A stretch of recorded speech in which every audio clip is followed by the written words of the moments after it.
எந்நாட்டவர்க்கும் இறைவா போற்றி. ஏகம்பத்துரை எந்தாய் போற்றி. பாகம் வெண்முரு ஆனாய் போற்றி. காவாய் கனகத்திரளே போற்றி. கைலை மலையானே போற்றி போற்றி. அரைசனேன் வற்கடியனேனுடைய பனி ஆவியோடு ஆக்கை புரை புரை கணிய புகுந்து நின்றுருத்தி பொய்யிருள் கடிந்த மெய்ச்சுடரே திரை பெறாமன்னும் அமுதத்தண்கடலே திருப்பெருந்துரை உரை சிவனே உரை உணர்விறந்து நின்று உணர்வதோர் உணர்வே யான் உன்னை உரைக்குமாறு உணர்த்தே. சைவத்தின் மேல் சமயம் வேறு இல்லை அதில் சார் சிவமாம் தெய்வத்தின் மேல் தெய்வமில்லெனும் நான்மறை செம்பொருள் வாய்மை வைத்த சீர்திருத்தேவாரமும் திருவாசகமும் உய்வை தரச் செய்த நால்வர் பொற்றாள் எம் உயிர் துணையே.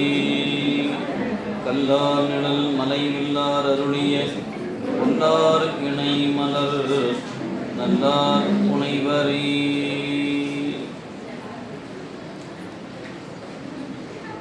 எல்லாம் அல்ல ஈர்த்தென்னை ஆட்கொண்ட எந்தை பெருமான் அருள் தரும் பன்னார்மொழி அம்மையுடனாகிய திருநனாவுடை பெருமானுடைய திருவடி தாமரைகளை மனம் மொழி மெய்களாலே வணங்கி மகிழ்ந்து நந்த பெருமக்களாகிய நாயன்மாருடைய திருவடி தாமரைகளையும் அடிநாயினை இச்செந்நெறியில் ஆற்றுப்படுத்திய அருக்குருநாதருடைய திருவடிகளையும் ஆசிரிய பெருமக்களுடைய திருவடிகளையும் இனிய நேரத்தில் மனம் மொழி மெய்களாலே வணங்கி மகிழ்ந்து நம்முடைய தாரமங்கலத்தில் திருநாவுக்கரசு பெருமானுடைய திருநாமம் தாங்கி நிற்கக்கூடிய திருக்கூட்டத்தின் சார்பாக நடைபெறுகின்ற இளையான்குடி மாறனாருடைய குருபூசை விழாவில் உங்கள் அனைவரையும் சந்தித்து வணங்குகிற வாய்ப்பை வழங்கிய குருவருடையும் திருவருடையும் நீட நினைந்து போற்றி மகிழ்ந்து நம்முடைய போற்றுதலுக்கும் வணக்கத்துக்கும் உரிய பவானி வேலுச்சாமி ஐயாவுடைய திருவடி தாமரைகளையும் பல்வேறு தலங்களிலே இருந்து வருகை தந்திருக்கின்ற முதிரில் அன்பும் பெரும் தொண்டர் முறைமை நீடு திருக்கூட்டமாக எழுந்தருளியிருக்கின்ற அடியார் பெருமக்களுடைய திருவடிகள் அனைவருடைய திருவடிக்கும் அடியனுடைய பணிவான வணக்கத்தை உங்கள் அனைவருடைய திருவடிகளுக்கும் உரித்தாக்கிக் கொள்கிறேன். அன்பர்களே, இன்றைய இந்த குருபூசை விழாவில் நம்முடைய இளையான்குடி மாறனார் என போற்றப்பெறுகின்ற நம்முடைய நாயனாருடைய குருபூசையை இந்த பகுதியில் பல காலமாக தொடர்ந்து ஆண்டுதோறும் கொண்டாடுகிற இந்த நிகழ்வில் நம்முடைய வேலுச்சாமி ஐயா அவர்களுடைய அன்பு ஆணைக்கு இணங்க, ஏன்னா சில ஆண்டுகளாக அவங்க அடியனிடத்தில் பணித்து கொண்டே இருந்தார்கள். வருவதற்கான வாய்ப்பை இறைவனுடைய கருணை இன்று கூட்டி வைத்திருக்கிறது. எனவே உங்களையெல்லாம் வணங்குற வாய்ப்பு ஐயாவின் வழியாக எனக்கு கிடைக்கப்பெற்றிருக்கிறது என்பதை சொல்லி நம்முடைய நாயனாருடைய வரலாறு அல்லது அந்த சரித்திரம் இங்கே இருக்கிற எல்லாரும் நிச்சயமாக அறிந்தவர்கள் தான். யாரும் புதிதாக நாயன்மார் வரலாறு எனக்கு தெரியாது அப்படின்னு சொல்கிறவங்க யாரும் இதில் இல்லை. இருந்தாலும் குருபூசை விழா என்று சொன்னால் நாம் என்ன செய்யணும் அப்படிங்கும்போது பெரியவர்கள் நமக்கு அறிவுறுத்தியது என்னவென்றால் அவருடைய அருள் திருமேனிக்கு திருமஞ்சன வழிபாடு, அவருடைய வரலாற்றை பற்றி சிந்தித்தல், வாய்ப்பு இருந்தால் அந்த திருமேனியை கொண்டு திருவீதி உலா செய்தல், இதெல்லாம் செய்ய வேண்டும் என்று பெரியவர்கள் நமக்கு அறிவுறுத்தி இருக்கிறார். அதனால் இந்த வகையில் நமக்கு தெரிந்த வரலாறு தான். இருப்பினும் அந்த வரலாற்றை திரும்ப திரும்ப சிந்திக்கும் பொழுது சில நேரங்களில் நமக்கு இன்னும் கொஞ்சம் ஆழமாக அந்த கருத்துக்கள் நம்ம நெஞ்சில் பதியும். அந்த வகையில் தான் இந்த விழாவானது ஒவ்வொரு முறையும் குருபூசை விழா கொண்டாடுகிற பொழுது அவருடைய வரலாற்றை தொடர்ந்து நம்முடைய ஐயா அவர்கள் இந்த அரங்கில் உங்களோடு பகிர்ந்து சிந்தித்து கொண்டிருக்கிறார். அந்த வகையில் அந்த வரிசையில் அடியேனும் உங்களோடு இந்த வரலாற்றை சிந்திப்பதற்கு பெருமானுடைய கருணை கூட்டி வைத்திருக்கிறது. சொல்லியவே சொல்லி ஏத்துகப்பான் என்பது நம்பி ஆரூரர் பெருமானுடைய தேவார். இறைவன் எத்தகையவன் அப்படின்னு சொன்னால் தன்னை போற்றி பாடிய அடியவர்கள் அந்த பாடலை பின்வருவர்கள் பாடுகிற பொழுது இது ஏற்கனவே பாடப்பட்ட பாட்டு, நீ புதுசாக எதாக இருந்தால் பாடு அப்படின்னு கேட்பாரான்னு கேட்டால் இல்லை இல்லை, ஏற்கனவே பாடியதாக இருந்தாலும் அதையே நீ பாடியிருக்கிற என்று கேட்டு மகிழக்கூடிய பெருமான் இறைவன். அதனால தான் ஞான சம்பந்தரும் நாவுக்கரசரும் சொல்லியவே சொல்லி ஏத்துகப்பானை. ஆனால் அவங்களே ஏற்கனவே அவரை பற்றி என்ன சொல்லணுமோ அத்தனையும் சொல்லிட்டாங்க. காரைக்கால் அம்மையார் அருளி இருக்கிறார்கள், திருமூலர் அருளி இருக்கிறார், 2 பெருமக்கள் அருளி இருக்கிறார்கள். இவங்கெல்லாம் சொன்னதுக்கு மேலே நான் என்ன புதுசாக சொல்லிட போகிறேன்? எனவே ஒன்றும் இல்லை. இருந்தாலும் அவரை சொல்லணும் என்ற விருப்பம் காரணமாக நான் அவரை சொல்லுகிறேன். அப்படி சொல்லுகிற பொழுது இறைவன் ஏற்றுக்கொள்வான் என்று நம்பி ஆரூரர் பெருமான் நமக்கு அழகாக அருள் செய்திருக்கிறார். அந்த வரிகளை அடியொற்றி நமது ஐயா போன்றவங்களாம் உங்களுக்கு இந்த நூலை, அந்த வரலாற்றை ரொம்ப எழுத்து எண்ணி படித்து எழுத்தண்ணி உங்களுக்கெல்லாம் சொல்லியிருப்பாங்க. நிறைய பேர் இதில் வரலாற்றையும் மனப்பாடமாக செய்து வைத்திருப்பவர்களும் இருப்பீர்கள். உங்களிடத்துல நானும் வரலாறு சொல்லுகிறேன் அப்படின்னு சொல்லுவது எதற்காகன்னு கேட்டால், இந்த நேரம் அலங்காரம் பண்ணுற வரைக்கும் என்ன பண்ணுறது, ஏதாவது ஒன்று பேசணும் இல்லையா? அதனால் இந்த வாய்ப்பை இறைவன் கொடுத்திருக்கிறார். எனவே அந்த வரலாற்றை சிந்திக்கணும் என்பதற்காக. அதனால் ஐயா சொல்லுகிற போல என்னால் சொல்ல போகிறது இல்லை. எனக்கு தெரியும் நமக்கு என்னன்னு, இல்லைங்களா? ஏன்னா அவங்கெல்லாம் பெரியவர்கள் கொடுத்த அந்த வார்த்தை மாறாமல் CKS ஐயா அவர்கள் சொன்ன வரிகளை எல்லாம் அப்படியே தொட்டு காட்டி சொல்லி மகிழக்கூடியவர்கள். நாங்கள் அந்த செய்தியில் இருக்கிற சாரத்தை சொல்லுகிற ஒரு ஆட்களாக இருப்பவங்க. நாங்கள் ரெண்டுக்குள்ள வித்தியாசம் ஒன்று தான். நாங்களும் அந்த அடி ஊற்றி தான் போவோம். ஆனால் அந்த வார்த்தைகளை மாறாமல் பேசுகிற ஒரு பாங்கு ஐயாவுக்கு இறைவன் கொடுத்துருக்கிறார். எங்களுக்கு அப்படிலாம் கொடுக்கல, நம்ம கொஞ்சம் கொடுத்துருக்கிறார். அதை கொடுத்ததை வச்சு நம்ம வண்டியும் உங்களை போல் அடியார்கள் சார்பாக எங்கள் வண்டியும் ரொம்ப நன்றாக ஓடிக்கொண்டு இருக்கிறது. அதனால் அந்த வகை உங்களை சந்திப்பதில் தான் எனக்கு மகிழ்ச்சி. நம்ம பல்வேறு தலங்கள்லேருந்து அடியார்கள் வந்திருக்கிறாங்க. இந்த வழிபாட்டுக்கு வந்தோம்னா நிறைய தொண்டர்களை காணலாம் அப்படிங்கிறதுனால வந்திருக்கிறோம். எனவே மேடை ஏறி இருப்பதனால உங்களுக்கு தெரியாத ஒன்று எனக்கு தெரியும் என்றெல்லாம் கருத வேண்டியதில்லை. உங்களுக்கு தெரிந்ததைத்தான் நம்ம சிந்திக்க போகிறோம். அதை பெரியவர்கள் சொன்ன அந்த வாக்கிலிருந்து திரும்ப திரும்ப சொல்லி மகிழக்கூடியதான். குழந்தை பள்ளிக்கூடம் போயிட்டு வந்துச்சுன்னா இன்றைக்கி என்ன பாடம் நடந்துச்சு அப்படின்னு கேட்டால் அம்மாட்ட சொல்லும், இந்த மாதிரி எனக்கு மிஸ் இதை சொல்லி கொடுத்தாங்க அப்படின்னு. அம்மா தெரியாத மாதிரியே கேட்பாங்க, அப்படியா இதை சொன்னாங்க உனக்கு அப்படிம்பாங்க. அப்போ கேட்கும்போது அந்த குழந்தையை சொல்வதை அந்த தாய் மகிழ்வாங்க. அதுபோல் வரலாறு தெரிந்து உங்கள் இடத்துல நான் ஏதோ சொல்கிறேன்னு வச்சுக்கலேன், இந்த குழந்தை அம்மாடு சொல்கிற மாதிரி தான் நானும் சொல்கிறேன் அப்படின்னு சொல்கிறேன். நீங்களும் தெரியாத மாதிரியே உட்கார்ந்து ஆமாம்மா எங்களுக்கு இதெல்லாம் ஒன்றுமே தெரியாது, நீங்கள் இப்போ சொல்லித்தான் கேட்க போகிறோம் அப்படி மாதிரி ஒரு தாய் உள்ளத்தோடு நீங்கள்லாம் அமர்ந்திருக்கிறீர்கள். எனவே இந்த நேரத்தை அந்த சிவ சிந்தனையில் சிந்திக்க வேண்டும் என்ற முறையில் இந்த வரலாறு தெரிந்த வரலாறு நம்ம இன்னும் முழுமையாக சொல்லுக்கு சொல் அப்படின்னு சிந்திக்க வேண்டியதில்லை. இது நம்ம அந்த 1 மணி நேரம் அது அவருடைய வரலாற்றை சிந்திக்கணும் என்பதற்காக. பொதுவாக திருத்தொண்டர் புராணம் அப்படிங்கிற அந்த நூல், அந்த நூலை பற்றி கொஞ்சம் சொல்லணும். அந்த நூலுக்குள்ளே போவதற்கு முன்னாடி நூல் தோன்றுவதற்கு காரணம் நம்பி ஆரூரர் பெருமான். ஏன் அவர் இந்த நூலை சொன்னார்? அது இறைவன் திருவுள்ளமாக இருந்தது. இதான் நமக்கு பார்க்கக்கூடிய ஒன்று. கைலையில் இறைவனுக்குரிய அணுக்க தொண்டராக இறைவனுக்குரிய பூமாலைகளை சாத்துகிற பணியும் பூசுகிற திருநீற்று பேழை ஏந்திருக்கிற பணியுமாக இருந்தவர் ஆளாள சுந்தரர். அந்த ஆளாள சுந்தரரை இறைவன் இந்த மண்ணுலகத்தில் அவதாரம் செய்யுமாறு பணித்தார்.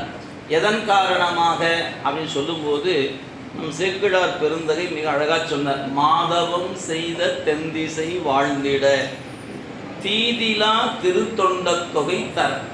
2 காரணம் தான் அவருடைய அவதாரத்துக்கான காரணம் 2. ஒன்று, மாதவம் செய்த தென்திசை. நாம் இருக்கக்கூடிய இந்த தமிழகம் மாபெரும் தவமுடைய ஒரு மண் என்று காட்டுகிறார். எங்கிருந்து கொண்டு சொல்லுகிறார்? கைலாயத்திலிருந்து.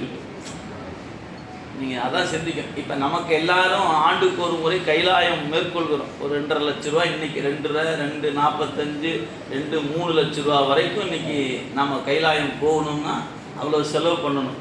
அந்த கையிலையில் இருக்கிற பெருமான் சொல்லுகிறார், அங்கிருந்து எங்க வடக்கே இருந்து கொண்டு சொல்லுகிறாரு, மாதவம் செய்த தென்திசை அப்படின்னு நம்ம இருக்கிற மண்ணை சொல்லுகிறார். அப்போ ஏதோ ஒரு வகையில் நாம் இருக்கக்கூடிய மண் புண்ணியத்தின் விளைவாக நிற்கிறது அப்படின்னு நம்ம பார்க்க முடிகிறது. அத்தகைய இந்த மண்ணின் பெருமையை உலகம் உணரணும் அப்படின்னு சுவாமி நினைத்தாராம். எனவே தென்திசை வாழ்ந்திட அப்படின்னு ஒரு குறிப்பு தருகிறார். அந்த தென்திசை வாழும் பொருட்டாகவும் தீதிலா திருத்தொண்ட தொகை தருவதற்காக. திருத்தொண்ட தொகை அப்படின்னு சொன்னாவே போரும். ஆனால் அதுக்கு சேக்கிழார் பெருந்தகை எவ்வாறு அடை கொடுக்கிறார்னா தீதிலா திருத்தொண்ட தொகை அப்படின்னு சொன்னார். அப்போ தீது அப்படின்னா என்னன்னு பார்க்கணும். அந்த தீதில்லாத திருத்தொண்ட தொகை என்பதுக்கு பொருள் சிந்திக்கணும். நமக்கு முதல்ல அந்த சொல்லுக்கு என்ன பொருள்? தீது அப்படின்னா தீமை எல்லாருக்கும் தெரியும். ஆனால் தீமையிலேயே எது கொடுமையான தீமை அப்படின்னு கேட்டிங்கன்னா நம்ம அறிவுக்குள்ளே கலந்திருக்கிற அறியாமை என்ற ஒன்று தான் இருப்பதிலேயே கொடுமையானது. என்னிடத்தில் அறியாமை இருக்கிறது என்று அறியாமலே நான் வாழ்ந்து கொண்டு இருக்கிறது அது அதை விட கொடுமையானது. முதல்ல அறியாமைன்னா என்னன்னு தெரிஞ்சுக்கணும். அதுக்கப்புறம் அது எங்கேயா இருக்குது அப்படின்னாரு. அது ஹோல்சேல் டீலரே நான் தான் அப்படின்னு நமக்கு தெரியணுமா இல்லையா? நாம் அப்படி இல்லை, யார்கிட்ட இருக்குதுன்னு பார்ப்போம். அது யார்கிட்ட அறியாமை இருக்குன்னு தெரியலையே அப்படின்னு. நம்ம தான் அறியாமையில் நிற்கிறோங்கிறத அரிதொரும் அறியாமை கண்டற்று என்றார் வள்ளுவ பெருந்தகை. எனவே நம்மிடத்துல அறியாமை இருக்கிறது அப்படிங்கிற முதல்ல ஒத்துக்கொள்ளணும். முதல்ல அது அப்படின்னு ஒன்று இருக்கான்னு முதல்ல தெரியணும். அப்படி தெரிந்த பிறகு அது எங்கே இருக்குதுன்னு பார்க்கணும். சந்தேகமே வேண்டாம், அது எங்கிட்ட தான் இருக்குதுன்னு தெரியணும். அப்படி அந்த தெரிந்த அறியாமை அகல்வதற்கு என்ன வழின்னு தேடும். இதுதான் நமக்கு இருக்கிற முன் நிற்கக்கூடிய நிலை. அப்போ அந்த தீது என்பதற்கு எதை குறித்தது அப்படின்னு கேட்டால் அறியாமையை குறித்தது. இங்கே தீது என்பது எதை குறித்தது அப்படின்னு கேட்டால் அறியாமை என்ற ஒன்றைத்தான் தீது என்று குறித்தார். அந்த தீது இல்லாத திருத்தொண்ட தொகை. இப்போ இந்த சொல்லுக்கு நேர் பொருள் பார்த்தீங்கன்னு வச்சுங்களேன், தீமை இல்லாத திருத்தொண்ட தொகை அப்படின்னு வந்துடும்.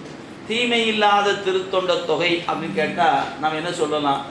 யாப்பிலக்கணத்தில் சொல்லுகின்ற சொல்லு, பொருள், யாப்பு, அணி இதெல்லாம் பொருந்தி பார்த்தீங்கன்னா அது பதிகம் நச்சுன்னு இருக்குமையா அப்படின்னு சொல்லலாம். இது அழகாக இருக்குது, நம்ம அப்படி சொன்னால் தானே தெரியும், அதுக்காக சொல்ல வரேன். அதனால் அந்த பதிகம் இலக்கணத்தில் பொருந்துகின்ற வண்ணமாக 5 இலக்கணம் என்கிற அடிப்படையில் எந்த குறைபாடும் இல்லாத பதிகம் என்று சொல்லுகிறாரா சேக்கிழார் பெரும். தீதிலா திருத்தொண்ட தொகை, தீமை இல்லாத, அப்போ குற்றம் இல்லாத, பிழை இல்லாத திருப்பதிகம் அப்படிங்கிறது இந்த பதிகத்துக்கு பெருமையாக என்ன? நீங்கள் சொல்லுக்கு பொருள் நேர் பொருள் பார்த்தீங்கன்னா தீமை இல்லாத திருத்தொண்ட தொகை என்றால் செய்யுள் குற்றமோ பொருள் குற்றமோ ஊமை சொல்லுகிற குற்றமோ எந்த விதமான குற்றமும் இல்லாத ஒரு செழுமையான ஒரு திருப்பதிகம் அப்படி வைத்து கொள்ளலாமா அப்படின்னு கேட்டால் அப்படியும் வைத்து கொள்ளலாம். ஆனால் அதில் உயர்ந்த பொருள் இருப்பதாக தெரியலன்ட்டாங்க. யார்? பெரியவர்கள் உரை சொல்லும்போது இது தீமை இல்லாத திருத்தொண்ட தொகை என்பது இதற்கு பெருமை அல்ல. என்ன பெருமை அப்படிங்கும்போது நம்முடைய சிவகவிமணி ஐயா அவர்கள் ஒரு அருமையான இடத்த பிடிச்சார். என்ன செய்தார் அப்படின்னு கேட்டிங்கன்னா, நீங்கள் பல மாணவர்கள் பல அன்பர்கள் சிவஞான போதம் பாடம் கேட்டிருக்கக்கூடும். அப்படி பாடம் கேட்டவங்களுக்கு ஒரு அந்த வணக்க பாடல்களில் நமக்கு சொல்லக்கூடிய கடவுள் வாழ்த்து இருக்கிறது. மங்கள வாழ்த்துன்னு பேர். கல்லார் நிழல் மலை வில்லார் அருளிய பொல்லார் இணை மலர் நல்லார் புனைவரே என்பது 4 வரி. இது நம்முடைய மெய்கண்ட தேவநாயனார் கடவுள் வாழ்த்தாகிய மங்கள வாழ்த்து என்கிற தலைப்பில் கொடுத்துருக்கிறாங்க. அதில் இருக்கக்கூடிய அந்த தொடரில் கல்லார் நிழல் மலை வில்லார் அருளிய பொல்லார் இணை மலர் நல்லார் புனைவர் அப்படி கல்லார் நிழல் மலை வில்லார் அருளிய இது நீங்கள் அந்த அந்த புத்தகம் எடுத்துக்கொண்டு பார்த்தீங்கன்னா அந்த முதல் 2 அடியில் ஒரு வார்த்தையில் ஒரு ஒரு மாயம் செய்திருப்பார் நம்முடைய மெய்கண்ட தேவநாயனார். என்ன அப்படின்னு கேட்டிங்கன்னா, சொல் பிரித்து படித்தல்னு ஒன்று இருக்கிறது, சேர்த்து படித்தல்னு ஒன்று இருக்கிறது. நீங்கள் சேர்த்து படிக்கும்போது அது எவ்வாறு இருக்கும், பிரிச்சிங்கன்னா 2 வகையாக அந்த சொல்ல பிரிக்கலாம். கல்லால் நிழல் மலை வில்லார், மலை வில்லார் அப்படின்னு ஒருவாறு பிரிக்கலாம், மலைவு இல்லார் என்று பிரிக்கலாம். இது நீங்கள் அந்த வரியை எழுதி பார்த்தீங்கன்னா புரியும். கல்லார் நிழல் மலை வில்லார் அருளிய, மலை வில்லார், மலைவு இல்லார் என்றும் மலை வில்லார், நீங்கள் தனித்தனியாக மலை கூட்டல் வில் அப்படின்னா மலை வில்லார் அப்படின்னு எழுதிடலாம். மலைவு கூட்டல் இல்லை அப்படின்னா மலைவில்லார் அப்படின்னு அதுக்கும் அந்த சொல் அப்படியே இருக்கும். அப்போ அந்த ஒரு சொல்லை ரெண்டு வகையாக பிரிக்கலாம். ரெண்டுக்குமே பொருள் தருமா அப்படின்னு கேட்டால் ஆம். கல்லால் மரத்தின் கீழ் இருக்கிற இறைவன் முப்புறத்தை எரிக்க முற்படுகிற பொழுது அவர் என்ன செய்தார் அப்படின்னு கேட்டால் மேரு மலையை வில்லாக கொண்டார். எனவே கல்லால் மரத்தின் கீழ் இருந்தவர் மலையை வில்லாக கொண்டார் அப்படின்னு சொன்னீங்கன்னாலும் பொருந்தும். அப்போ மலை வில்லார், மலையை வில்லாக உடையவன் அப்படின்னு பொருள் எடுத்துக்கொள்ளலாம். இது ஒரு பொருள். இன்னொரு பொருள் மலைவு கூட்டல் இல்லார் என்று பொருள் செய்யலாம். அப்போ மலைவு கூட்டல் இல்லார் அப்படின்னு நீங்கள் பொருள் செய்வீர்களானால் மலைவு என்றால் என்ன அப்படின்னா ஐயம் என்று பொருள். மலைவு என்ற சொல்லுக்கு ஐயம். நம்ம சொன்னால் எனக்கு ஒரு சந்தேகம் இருக்குன்னு சொல்லணும் இல்லையா, அந்த ஐயம் என்று சொல்லுவது. அந்த ஐயம் இல்லாதவன் என்று பொருளாகிறது. இப்போ மலைவு கூட்டல் இல்லார் என்று நீங்கள் சொல்லுக்கு பொருள் எடுத்தீங்கன்னா சிவபெருமான் யார்? ஐயம் இல்லாதவர் அப்படின்னு சொன்னால் அவருக்கு நமக்கெல்லாம் நிறைய டவுட் இருக்குது இல்லைங்களா, நமக்கு நிறையா சந்தேகம் இருக்குது. சிவபெருமானுக்கு ஏதாவது சந்தேகம் இருக்குதாயா? அவருக்கு எந்த சந்தேகமே இல்லைங்க அப்படின்னு சொல்வது பெருமையா என்ன? அப்படி ஆமாங்க அதுதான் பெருமை அவருக்கு அப்படின்னு உங்களுக்கு தோணலாம். ஆனால் அது பெருமை அல்ல அவனுக்கு. ஏன்? உயிர் என்ற நாம் சந்தேகத்தின் பாற்பட்டவர்கள். இறைவனுக்கு சந்தேகமே இல்லைன்னு சொன்னால் பெருமை தானையா அப்படின்னு கேட்டால் பெருமை தான். ஆனால் அது கூட சரியான பொருளாக விளங்கலன்ட்டார். அதனால் சிவஞான முனிவர் உரை செய்யும் போது என்ன உரை செய்கிறாரு? மலைவு இல்லார் என்ற சொல்லுக்கு ஐயம் இல்லாதவன் என்பது பெருமை அல்ல, உயிர்களுடைய ஐயத்தை இல்லையாக செய்பவன் என்று பொருள் செய்தார். மலைவில்லார் என்பதற்கு என்ன பொருள் செய்தாரு? ஐயம் இல்லாதவன் என்பது பெருமை அல்ல, ஐயங்களை இல்லையாக செய்பவன். யாரு? எனக்கு 1000 ஐயம் இருக்குதுன்னா அவரை போய் கையெடுத்து கும்பிட்டேன்னா என் மனத்தில் இருக்கிற ஐயத்தையெல்லாம் தீர்த்து வச்சிருவார். எனவே அவர் யார் யானார்? ஐயத்தை இல்லையாக செய்பவன். இப்போ சிவபெருமான் யார் அப்படின்னு கேட்டிங்கன்னா உயிர்களுடைய ஐயத்தை இல்லையாக செய்பவன் என்று பொருள். அப்போ நீங்கள் மலை வில்லார் என்று பொருள் செய்யலாமா, மலைவி இல்லார் என்று பொருள் செய்யலாமானா?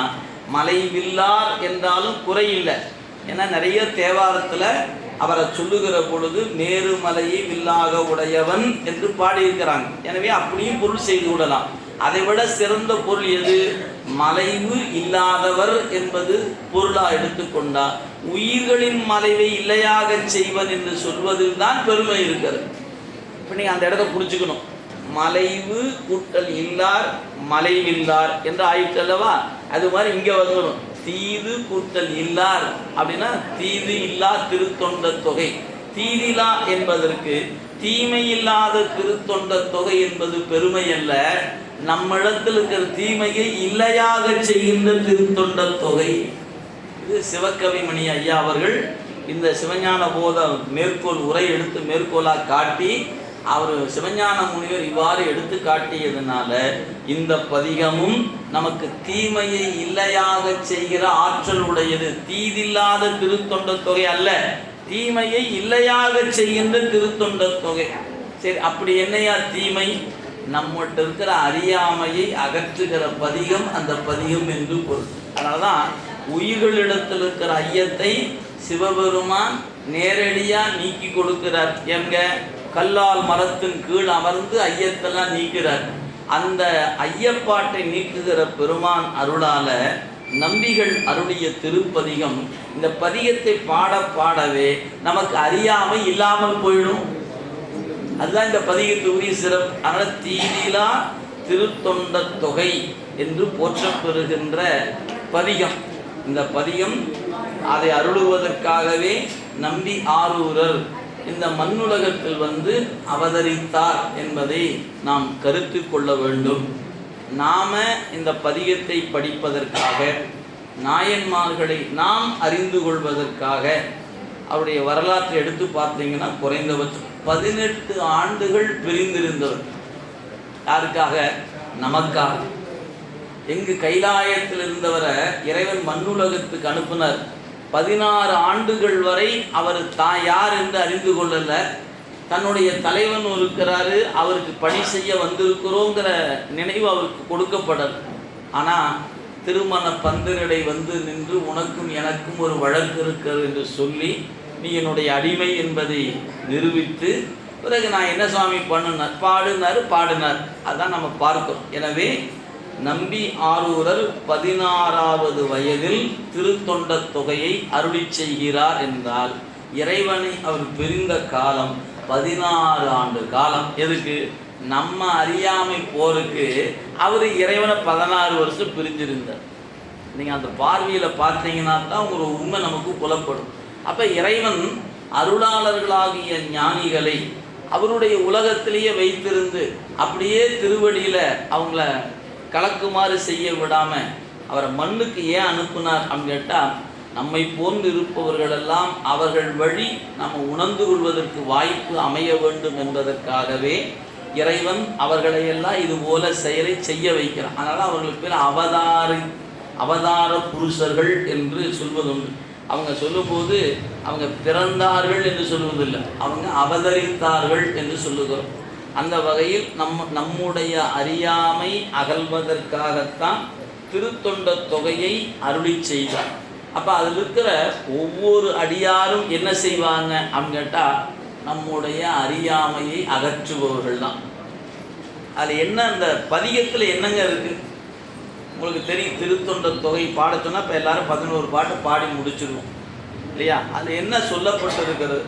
சில நாயன்மாருடைய பெயர் சொல்லப்பட்டிருக்கிறது, அவருடைய கொடை சொல்லப்பட்டிருக்கிறது, அவருடைய வீரம் சொல்லப்பட்டிருக்கிறது, அவருடைய பிறப்பு சொல்லப்பட்டிருக்கிறது, சிலருடைய தொழில் சொல்லப்பட்டிருக்கிறது. இப்படி வேறு வேறு வகையாக சொல்லப்படுது. அந்த பதிகத்தில் ஒன்றும் நீங்கள் ஆய்ந்து நோக்குனீங்கன்னா என்ன சொல்லியிருக்கிறார்? இந்த ஊரில் பிறந்தவர் அவருக்கு நான் அடியவன், அப்புறம் இன்ன செயல் செய்தவர் அவருக்கு நான் அடியேன். அப்போ அந்த செயலை முன்னிலைப்படுத்தி இருக்கிறார், பெயரை முன்னிலைப்படுத்தி இருக்கிறார். இப்படி ஒன்றொன்று ஒவ்வொரு அடியவரையும் ஒவ்வொரு வகையாக நம்ம ஒன்றுமே சொல்லாமல் சொல்லியிருக்கிறதும் இருக்கிறார். உம்மையால் உலகாண்ட மூர்த்திக்கும் அடியேன் அப்படிங்கும்போது, உம்மையால் உலகாண்ட அப்படிங்கும்போது 3 பொருளால் உலகை ஆண்டவன் சொன்னார். அதுவே பின்ன வரும்போது இடையில பார்த்தீங்கன்னா தெரியும், தண்டிக்கும் மூர்க்கர்க்கும் அடியேன் அப்படின்னார். மூர்க்கருக்கு ஒரு அடையும் கொடுக்கல. அதே மாதிரி மாணிக்கும் பூசலார் பின்னாடி மன்னியசி மறைநாதன் என்ற ஊர் பூசல் பரிவலையாள் மாணிக்கும் நேசனுக்கும் அடிய நேசநாயனார்னு சொன்னார். அவர் என்னன்னே சொல்லலை, எந்த ஊரில் பிறந்தாரு, என்ன தொண்டு செய்தார், எதுவுமே சொல்ல, நேசருக்கும் அடியேன்னு தான் முடித்தார். என்ன பண்ணால் நமக்கு கண்டுபிடிக்கும். அப்போ அந்த பதிகத்துக்குள்ளே என்ன இருக்குன்னு கேட்டால், நாயன்மாருடைய பெயர் இருக்கிறது அல்லது அவருடைய கொடை இருக்குது. கால் கொண்ட கொடை கழறிற்று அறிவார்க்கும் அடியேன், அவருடைய கொடை சொல்லப்படுகிறது. அப்படி அவருடைய ஒவ்வொரு நாயன்மாரையும் ஒவ்வொரு வகையாக குறித்திருக்கிறார். கண் பார்வையே இல்லாத தண்டியடிகளை சொல்லுகிற பொழுது நாட்டமிகு தண்டிக்கும் சொன்னார். நாட்டமிகு தண்டினார். அப்பனா என்ன அர்த்தம்? ஊனக்கண் கண்ணல்ல, அகக்கண் கொண்டு இருப்பதான் கண் அப்படின்னு சொன்னார். அப்போ நம்ம புறத்தே இருக்கிற கண்ணை தான் கண்ணுன்னு நினைக்கிறோம். அந்த கண் அவருக்கு இல்லைப்பா. ஆனால் இறைவனை அறிகிற ஞானமாகிய கண்ணை கொண்டு இருப்பதனால நாட்டமிகு தண்டினார். இதெல்லாம் நீங்கள் அந்த பதிகத்தை நம்ம சிந்திக்கும் போது காணப்படுகிற நுட்பங்களாக இருப்பார். எனவே இந்த பதிகத்தில் என்ன சொல்லப்பட்டிருக்குன்னு கேட்டால், பெயர் சொல்லப்படுகிறது, தொண்டு சொல்லப்பட்டு இருக்கிறது. அவர் ஒவ்வொருத்தரும் ஒவ்வொரு வகையாக சொல்லியிருக்கிறார். அந்த வகையில் பார்க்கும்போது நம்முடைய இளையான்குடி மாறனாரை போற்றுகிற பொழுது ஊரின் பெயரை மட்டும்தான் சொன்னார். முதல் பதிகத்தில் அந்த பதிகம் பாடும்போது முதல் பாட்டில் அதாவது சருக்க வகையாக சொல்லணும். 2வது சருக்கம் அப்படின்னு எடுத்துக்கிட்டிங்கன்னா நமக்கு அமையக்கூடிய முதல்ல திருமலை சருக்கமாக அமைந்து விட்டு தடுத்தாட்கொண்ட புராணம் வரைக்கும். 2வது சருக்கம் என்று வரும்போது தான் தில்லைவாழ் அந்தன சருக்கம் அப்படின்னு எடுத்துக்கிட்டிங்கன்னா, தில்லைவாழ் அந்தன சொன்னார், திருநீலகண்டத்து குயவனாரை சொன்னார், இல்லையே எண்ணாத இயற்பகையாரை சொன்னார், இளையாந்தன் குடிமாறன் அடியார்க்கு அடிது. இப்போ ஊர் பேர் தான் சொல்லியிருக்கார். இளையாந்தன் குடி, இளையான்குடி என்பது ஊரின் பெயர். மாறனார் என்பது அவருடைய திருநாமமாயிற்று. அவருக்கு நான் அடியேன். இளையாண்டன் குடிமாறன் அடியார்க்கும் அடியே. இந்த இளையான்குடி என்று சொல்லப்பெறும்போது ஒரு ஆராய்ச்சி இருக்கிறது. ஒரு சிலர் மானாமதுரைக்கு பக்கத்தில் இருக்கிற இளையான்குடி என்பது தான் அப்படின்னு ஒரு கருத்துண்டு. சோழ நாட்டில் ஒரு இளையான்குடி இருக்கிறது என்று ஒரு ஆராய்ச்சி செய்கிறார்கள். இருப்பினும் நமக்கு இன்றைக்கும் அந்த வயல் என்று சொல்லக்கூடிய நாயனாரால் நெல் விதைக்கப்பட்ட வயல் என்ற பகுதி பாதுகாக்கப்பட்டு ஒரு கல்வெட்டு வைக்கப்பட்டு இருக்கிறது. அங்கே இளையான்குடி மாறனார் உடைய திருநாமத்தில் ஒரு திருமடம் இருக்கிறது. இவையெல்லாம் இருப்பது மானாமதுரைக்கு பக்கத்தில் இருக்கிற பரமக்குடிக்கு அருகில் இருக்கக்கூடிய இளையான்குடி என்பது அறியப்படுகிறது. அந்த பெயரை வைத்து கொண்டு சோழ நாட்டிலையும் அப்படி ஒரு தலம் இருக்குது என்று சொல்லுகிறார்கள். ஆனால் இன்றைய நிலையில் வழிபாட்டுக்குரிய திருமேனியோடு மடங்கள் அமைந்து அவருக்குரிய வயல் பகுதியாக அமையப்பட்டிருப்பது இளையான்குடி தான். ஏன்னா பெரும்பாலும் நம் நாயன்மாரை துதிக்க வருகிற தெய்வ சேக்கிழார் பெருந்தகை நாட்டு சிறப்பு சொல்லி நகர சிறப்பு சொல்லி உள்ளே வருவார். இவருக்கு நாட்டு சிறப்பு சொல்லியிருந்தாருன்னா இந்த சிக்கலே இல்லை, சொல்லலை. என்ன பண்ணிருக்கலாம், பொன்னி நதி பாய்ந்து வளர்ந்திருக்கிற சோழ நாட்டில் அப்படின்னு சொல்லி இளையான்குடின்னு வந்திருந்தாருன்னா நம்ம பரமக்குடி விட்டு கூட இந்த பக்கம் வந்திருக்கலாம். அல்லது பொதிகை தென்றல் வீசுகிற பாண்டி நாட்டில் இளையான்குடின்னு வந்திருந்தானா இது பாண்டி நாட்டு இளையான்குடியான்னு சொல்லலாம். என்னமோ இறைவன் திருவுள்ளம் அந்த நாட்டை மட்டும் குறிப்பிடாமல் விட்டுட்டார். இது நம்ம அறிவுக்கு அப்பாற்பட்டது. நாம் ஆராய்ச்சி அறிவில் கொண்டு இந்த ஊராக தான் இருக்கலாம், அதுக்கு அவங்கவுங்க தரவுகளை கொண்டாந்து கொடுத்து அவங்கவுங்க நிரூபிக்க வேண்டிய பொறுப்பு அவங்களுக்கு. நமக்கு இன்றைய நிலையில் மிகுதியான சான்றுகளோடு இருக்கக்கூடிய வாய்ப்பு பரமக்குடிக்கு பக்கத்தில் இருக்கிற அந்த திருத்தலம் என்பதை நம்ம அறிய முடிகிறது. அந்த வயலில் ஒரு கல்வெட்டு இருக்கிறது. இந்த இளையான்குடி மாறனார் நெல் விதைத்த வயல் என்று இன்னைக்கு வரையும் பாதுகாத்து கொண்டு இருக்கிறார்கள் அந்த இடத்த. அப்போனா இது ஒரு எவ்வளோ பெரிய ஒரு வாய்ப்பு. ஒரு 1100 ஆண்டுகளுக்கு மேலாயிற்று அந்த இடம் நாயனார் பெயரிலேயே பாதுகாக்கப்படுகிறது அப்படிங்கிறது ஒரு தனிச்சிறப்பாக இருக்கக்கூடிய ஒன்று. அந்த வகையில் இளையான்குடி அப்படிங்கிற தலத்தில் இவர் வேளாண்குடியில் அவதரிக்கக்கூடியவர் என்பதை தான் சொல்ல தொடங்குகிறார்.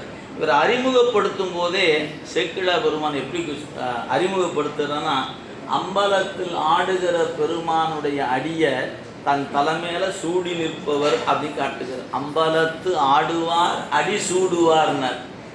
அப்படியே ஒரு பக்கம் பார்த்தா மணிவாசக பெருமான் சொல்கிறார், ஆடுகின்றிலை கூத்து உடையான்களற்கு அன்பிலை என்புருகி பாடுகின்றிலை பதைப்பதும் செய்யிலை பணிகிலை பாதமலரு சுட்டுகின்றதும் இலை. நான் திருவடியை தலைமையில வைக்காமல் இருக்கிறேன், வச்சவர் சொல்றாரு வைக்காமல் இருக்கிறேன் பெருமானேன்னு.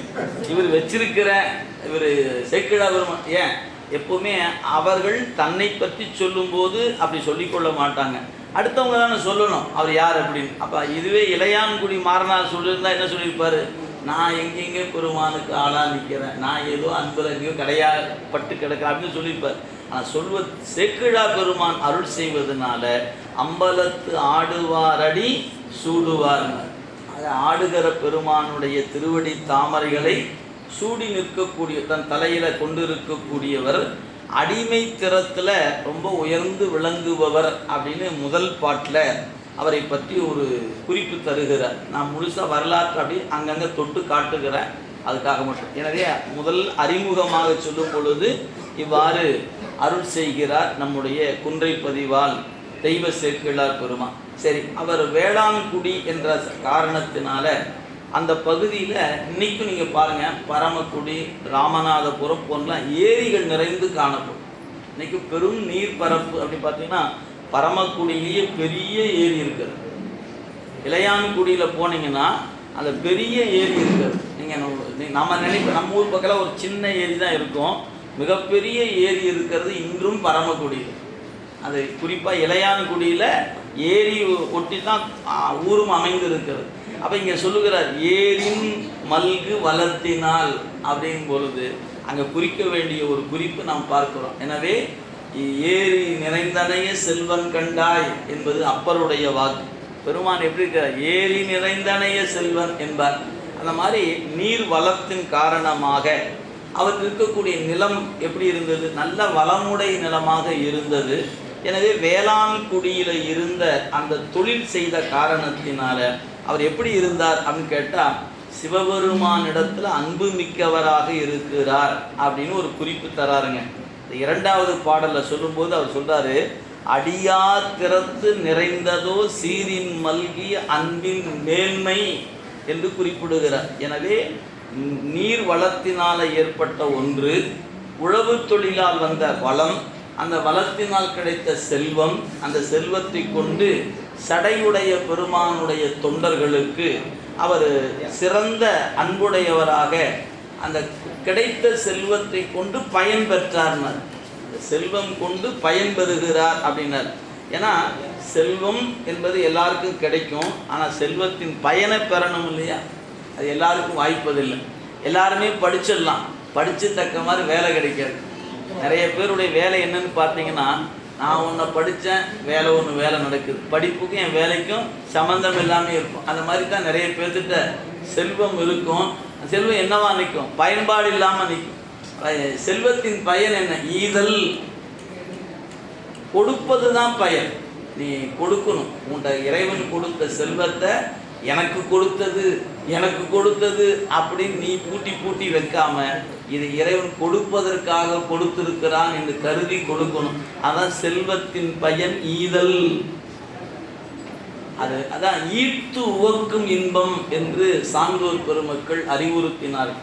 எனவே நீங்க நமக்கு என்று சேமித்து வைப்பதில் இன்பம் இல்லைங்க, கொடுப்பதில் ஒரு மகிழ்ச்சி இருக்குது. அது எப்போ தெரியும்? கொடுத்து பார் தெரியும். நீங்கள் 10 லட்ச ரூபாய் வாங்கி கொண்டு வீட்டில் பணத்தில் பொட்டியில் பீரோவில் வச்சு பூட்டி வச்சுக்கிட்டிங்கன்னா நைட் தூக்கம் வராது. ஏன்? நாம் எங்காவது போகிற நேரம் யாராவது வந்துட்டா, அப்புறம் நம்ம வீட்டில் இருக்கிற குழந்தைகள் வேறு இருக்குது, விளையாட்டுத்தனமாக கிடக்குது, இதுவாட்டுக்கு கூட்டாமல் போயிடுச்சுன்னா யாராவது வந்துட்டா என்ன பண்ணுறது? எனக்கு வீட்டை விட்டு வெளியே போகிறக்கே மனசு வராது. படுத்து தூங்கினா தூக்கம் வருமா? தூக்கம் வராது.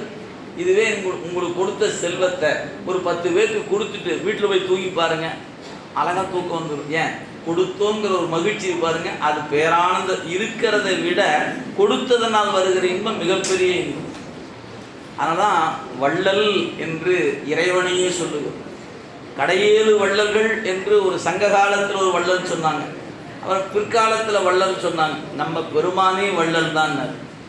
அதனால்தான் வள்ளலாரை முன்கண்ணனது வாக்கின் மன்னவனார். திருநாவுக்கரசு பெருமான் கைலை பெருமான காண போறார். எப்படியா யாரையா பார்த்தாரு அப்படின்னார்? வள்ளலாரை முன்கண்ணனர். அவருக்கு பேர் வள்ளலார்னு பேர். ஏன்? வரையாது வழங்குபவன். தப்பா, இப்போ உனக்கு இவ்வளோதான் கொடுப்பேன், போ அந்த போ அப்படின்னு சொல்லுவாரா என்ன? நாம் என்ன கேட்குறோமோ கேட்பதை விட கூடுதலாக கொடுப்பான். கேட்குற அளவு கொடுப்பான், கேட்பதை விட கொடுப்பான். இந்த ரெண்டு நம்ம அடியார்களுக்கு முதல்ல மனசு ஆழமாக பதியும். நம்ம தொண்டர்களுக்கு தான் என்ன ஒரு வருத்தம் இருக்குது, நான் கேட்குறேங்க அந்த சாமி எங்கெங்க கொடுக்குங்க, நானும் கேட்டு கேட்டு சலிச்சு போயிடுச்சுங்க அப்படின்னு அப்படியே ஓரத்தில் இருக்குது. அந்த சோகம் உள்ளுக்குள்ள இருக்குது, வெளியே சொல்லிக்க மாட்டோம். நல்லா இருக்காது. அது வெளியே சொன்னால் யாராவது ஏதாவது நினச்சிட்டா என்ன பண்ணுறது அப்படின்னு. ஆனால் நம்ம அறிவுக்குள்ளே நிற்கணும். என் இறைவன் எனக்கு வேண்டியதை தருபவன். எப்பையா தருவார்? வேண்டும் போது தருவார். எனக்கு எப்போ தேவையோ அப்போ கொடுப்பார். அப்போ ஏன் இப்போ கொடுக்காம இருக்காரு? இப்போ அது தேவையில்லைன்னு அவன் கொடுக்காம இருக்கான். என் அறிவு நினைக்குது இப்போ கொடுத்தா பரவாயில்லன்னு, ஆனால் அவனுக்கு தெரியும் இப்போ கொடுத்தா அது பயன்படாது, பின்னாடி கொடுக்கலாம் வச்சுக்கிறார். அப்போ தேவை அறிந்து தருபவன் பெருமான். எவ்வளோ கொடுப்பாரு? நீ கேட்பதை விட கூடுதலாக கொடுப்பார். கேட்பதை விட கூடுதலாக கொடுப்பாங்க. நம்புற மாதிரியா இருக்குது? நான்லாம் கேட்டேன்னு, வீடு கேட்டேன்னு கொடுக்கவே இல்லை, காரு கேட்டேன் கொடுக்கவே இல்லை, எதையுமே நான் கேட்டு கொடுக்கவே இல்லையே அப்படின்னு உங்களுக்கெல்லாம் தோணி இருந்துச்சுன்னா நீங்கள் அந்த நாயன்மார் வரலாற்றை எடுத்து பாருங்கள். அவங்க என்ன கேட்டாங்க, என்ன கொடுத்துருக்கிறான் இறைவன். கேட்டதை விட கூடுதலாக கொடுத்துருக்கிறான். அதை நீங்கள் உண்மை உணரும் போது உங்கள் அறிவுக்குள் அது எட்டும். நான் சொல்வதனால எட்ட வேண்டியதில்லை, உங்கள் அறிவில் அது எட்டும். நான் ஒரே ஒரு எடுத்துக்காட்டு மட்டும் சொல்லிடலாம். ஏன்னா ஒரு செய்தி சொன்னோம்னா ஒரு சான்று இருக்கணும். நம்மளாக பார்த்து எதையோ சொல்லிடக்கூடாது. எனவே ஒரு சான்று சொல்லணும்னா, மாணிக்க வாசக பெருந்தகை பெருமான்கிட்ட போகிறார். அவர் ஒரு விண்ணப்பம் கேட்கிறார். என்னைய கேட்டார்னார். பெருமானே, ஒரு சின்ன விண்ணப்பம். என்ன? உன்னுடைய அடியார் கூட்டம் அடியேன் காண ஆசைப்பட்டேன். இந்த அடியார் கூட்டம்னு சொல்றாங்க சாமி. அந்த அடியாரை கொஞ்சம் பார்க்கணும், எனக்கு அருள் செய்ய அப்படின்னு. நின் பழ அடியார் கூட்டம் அடியேன் காண ஆசைப்பட்டேன் தான் சொன்னார். பார்க்கணுன்னு தான் சொன்னார். என்ன நடந்துச்சு நான் சொல்ல வேண்டியதில்லை. ஏன்? இறைவன் அவரையே அடியவராக்குனா அந்த அடியார் கூட்டத்தில் கூட நடுவில் உட்கார வச்சுட்டாரு.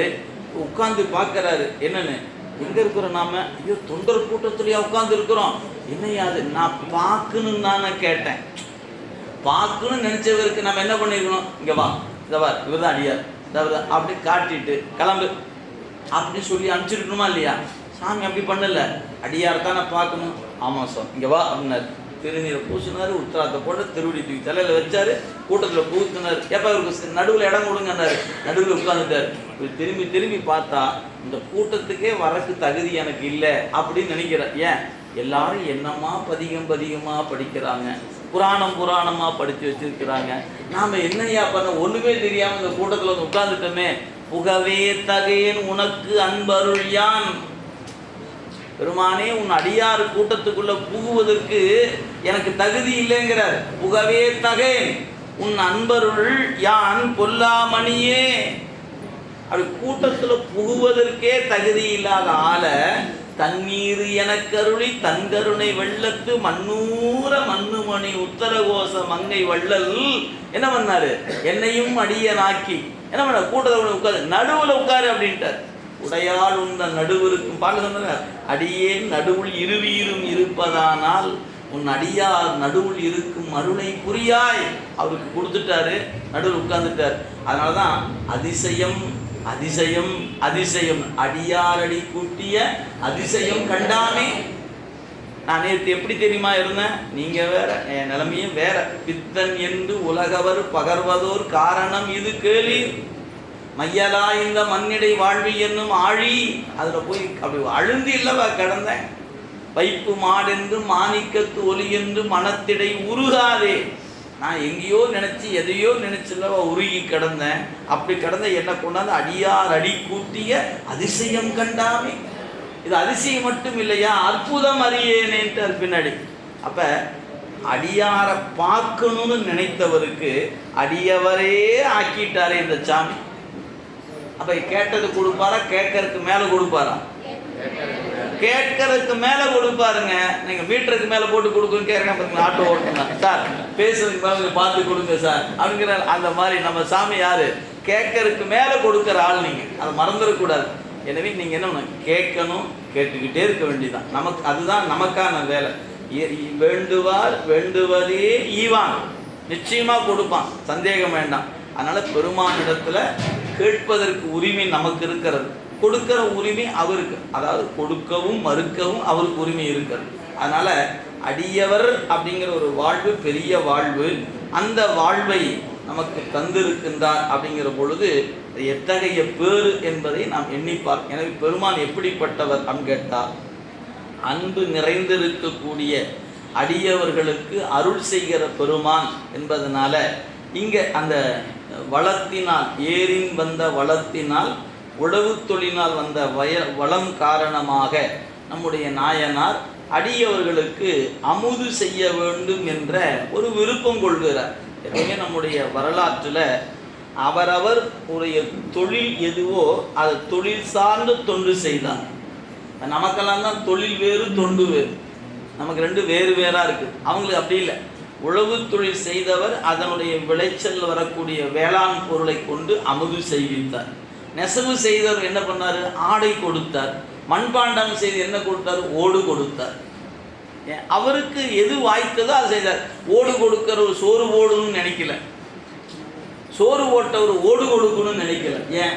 எது இன்னைக்கு இதே நான் சொல்கிறேன், நீங்கள் உங்களுக்கு எது வாய்த்திருக்கிறது, நீங்கள் தொண்டு செய்ய முடியுமான்னா நிச்சயமாக தொண்டு செய்யலாம். தொண்டு செய்வதற்கு காசு வேணும்னு நினைக்காதீங்க, மனசு வேணும். அவ்வளோதான். அந்த மனம் உங்களுக்கு வாய்க்குமானால் நீங்களும் தொண்டு செய்யலாம். சும்மா ஒரு எடுத்துக்காட்டு சொல்லணும்னு வச்சுக்கோங்களேன். நீங்கள் ஒரு ஆசிரியர், டியூஷன் ஃபீஸ் வாங்கித்தான் சொல்லி கொடுப்பீங்க. அதே சமயத்தில் ஒரு சிவனடியாருடைய பையனும் உருத்திராக்கம் போட்டிருக்கிற ஒரு பையனுக்கோ காசு வாங்காமல் சொல்லி கொடுத்தா துண்டாயிடும். 50 பேர் படிக்கிறான், 49 பேர்கிட்ட காசு வாங்கியிருக்கிறோம், அந்த ஒரு பையன்கிட்ட காசு வாங்கலை. ஏன்? ஒன்று அவன் திருநீரு உருத்திராக்கம் போட்டிருக்கணும், அல்லது அவனுடைய பெற்றோர் இருப்பதனால உன்னிடத்தில் நான் கட்டணம் வாங்குவதில்லை. இப்படி செஞ்சீங்கன்னா தொண்டு. ஏன்? நீங்கள் செய்வது தொழில், அதில் ஒரு தொண்டு செய்ய முடியுமான்னு கேட்டால் செய்ய முடியும். இப்படி எடுத்துக்காட்டுக்க நான் ஒன்று சொல்லியிருக்கேன். அதனால் நீங்கள் எந்த தொழில் செய்தாலும் அந்த தொழிலில் நான் என்னால் முடிஞ்ச தொண்டு செய்ய. நான் ஒரு டிரைவர்னு வச்சுக்கங்களேன், நான் தொண்டு செய்ய முடியுமா அப்படின்னா, என்னுடைய ஓனர் சொல்கிறாரு, இத்தனை ரூபா கட்டணம்ப்பா, கிலோமீட்டருக்கு ஒரு வாங்கிக்க, பேட்டாவில் வாங்கிக்க, இது இருக்குது, இதுக்குன்னு ஒரு கண்டிஷன் போட்டு வச்சுருப்பார். ரைட். இப்போ ஒரு அடியார் வண்டியில் வரார், நான் என்ன பண்ணலாம்? ஓனருக்குரிய காசு கை வைக்கக்கூடாது, நீ வேலையை விட்டு போன்றுவார். நான் என் பேட்டா வேண்டாம்னு சொன்னான் இல்லையா? என் அடியார் உங்களை கூட்டி போகிற வாய்ப்பு கிடைச்சதுயா, மகிழ்ச்சிங்க. நீங்கள் ஏதாவது தேவை இருந்தால் என்னை அவசியம் கூப்பிடுங்க, நான் வரேன். ஏன்? அவ்வளோ. ஏன்? நான் என் மனதுக்குள்ள வச்சுக்கலாம், சிவனடியார் வந்தால் பேட்டா வாங்கக்கூடாது, சம்பளம் வாங்கக்கூடாதுன்னு இல்லை. ஏன்? சம்பளம் ஓனர் கொடுத்துருவார், ஆனால் பேட்டா வாங்காமல் இருக்கலாம் இல்லையா? இப்படி செய்ய முடியுமா முடியாதா? முடியும். இதுதாங்க. நீங்கள் இப்போ இதுக்கு என்ன வேணும்? காசு வேணுங்கிற அவசியம் இல்லை, மனசு இருந்தால் போதும். அப்போ எந்த தொழில் செய்தாலும் நீங்கள் இறைவனுக்கு என்ன பண்ணலாம்? தொண்டு செய்ய முடியும். இறைவன் அடியாருக்கு தொண்டு செய்யணும். இதை மட்டும் நம்ம மறந்துடக்கூடாது. இறைவனுக்கு பணி செய்வதற்கும் அவனுடைய அடியார்களுக்கு பணி செய்வதற்கும் நமக்கு இன்றியமையாதது காசெல்லாம் இல்லை, மனசு தான் முக்கியம். அதனால தான் நம்முடைய வரலாற்றில் பல நாயன்மார்களை அவங்க புறத்தே இருக்கிற செல்வம் குறைந்த போதும் மனத்தில் சுருக்கம் இன்றி செய்தவர்கள் என்பதை உலகத்துக்கு உணர்த்தினான் இறைவன். அந்த வகையில் பணி என்பது நமக்கு மனத்தோடு பொருந்தி செய்கிற பணி உயர்ந்த பணி.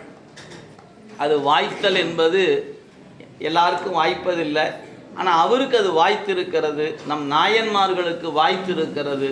எனவே இந்த புராணங்களையெல்லாம் படிப்பது மூலமாக நாம் என்ன தெரிஞ்சுக்கலான்னா, நாமும் தொண்டு செய்யலாம் என்று தெரிந்து கொள்ளும். அது எப்படி செய்வது? அவர் அது பண்ணார் இதை பண்ணார் இல்லை, நமக்கு என்ன வாய்ப்பு இருக்கிறதோ அதில் பண்ணலாம் நாம். இதுதான் அடிப்படையான செய்தி. அந்த வகையில் நம்முடைய நாயனார் என்ன செய்தார்னார், இளையான்குடிக்கு அடியவர்கள் யாராவது வருகை தந்தால் நேராக போய் நிற்பார், அவர்களிடத்தில் பணிந்து நிற்பார், ஈரமான மென்மொழிகளை சொல்வார்னார். அது சொல்லும்போது ஒரு குறிப்பு, அந்த பாட்டில் ஒரு சிக்கலான இடம். பெரும்பாலும் சிவன் அடியவர்களாக தன்னை கருதாதவர்கள் இந்த வரிக்கு வேற மாதிரி பொருள் சொல்லுவாங்க. தன்னை அடியவராக கருதுனா அதுக்கு சொல்லுகிற பொருள் வேறையாக இருக்கும். ஏன்னா அந்த வரிகள் அப்படி அமைந்திருக்கிறது. சேக்கிழா பெருமான் அருள் செய்கிறார், ஆரம் என்பு புனைந்த ஐயர்தம் அன்பர் என்பதோர் இச்சையா. ஆரம் என்பு புனைந்த ஐயர்தம் அன்பர் என்பதோர் தன்மையால் நேர வந்தவர் யாவராயினும். இதான் செய்திங்க. இந்த ஒரு வரி மட்டும் எடுத்துக்கொள்ளுங்க. நேர வந்தவர் யாவராயினும். இப்போ இளையான்குடி மாறனார் தன்னுடைய பதிக்கு வருகிற அடியவர்கள் யாராக இருந்தாலும் அப்படின்னு சொல்வது வேற, அந்த ஊருக்கு வர்றவங்க யாராக இருந்தாலும் சோறு போட்டார் என்பதுக்கு பொருள் வேறு. யாருக்கு வேணாலும் சோறு போட்டால் அதுக்கு பேர் பசு புண்ணியன்னு பேர். அடியவர்களுக்கு சோறு போட்டால் தாங்க பதி புண்ணியன்னு பேர். ரெண்டும் ஒன்றாகுமா என்ன? இன்னைக்கு சில பேர் அப்படித்தான் நினச்சிட்டு இருக்கிறாங்க. எது சோறு போட்டாருன்னு சொல்லு, அது என்ன போய் அது அடியாருக்கு தான் சோறு போட்டாருன்னு சொல்லுவானே, அப்போ அடியார் இல்லாதவங்களுக்கு சோறு போடலையா அப்படின்னு சொன்னால் அது கொஞ்சம் சிறுமைப்பட்டுடுமோன்னு கருதுகிறாங்க. இல்லை, அடியவருக்கு அமுது செய்தார் என்பது தான் அவருக்கு பெருமை. அதை நம்ம அதுக்கு சேக்கிழா பெருமான் ஒரு அழகான ஒரு குறிப்பு கொடுத்துட்டார். நேர வந்தவர் யாவராயினும் சொல்லியிருந்தார்னா நீங்கள் சொல்லுவது சரி. அவரே சொல்லியிருக்கிறாங்க, எதில் யார் வந்தாலும் உணவு கொடுப்பார்னு. ஆனால் அதுக்கு முன்னாடி ஒரு அடை கொடுத்தாரு, ஆரம் என்பு புனைந்த ஐயர்தம் அன்பர் என்பதோர் தன்மையார். அப்போ எலும்பு மாலை அணிந்திருக்கக்கூடிய சிவபெருமான், அந்த சிவபெருமானை வணங்கக்கூடிய அன்பர், அத்தகைய அன்பர் என்பதோர் தன்மையார்.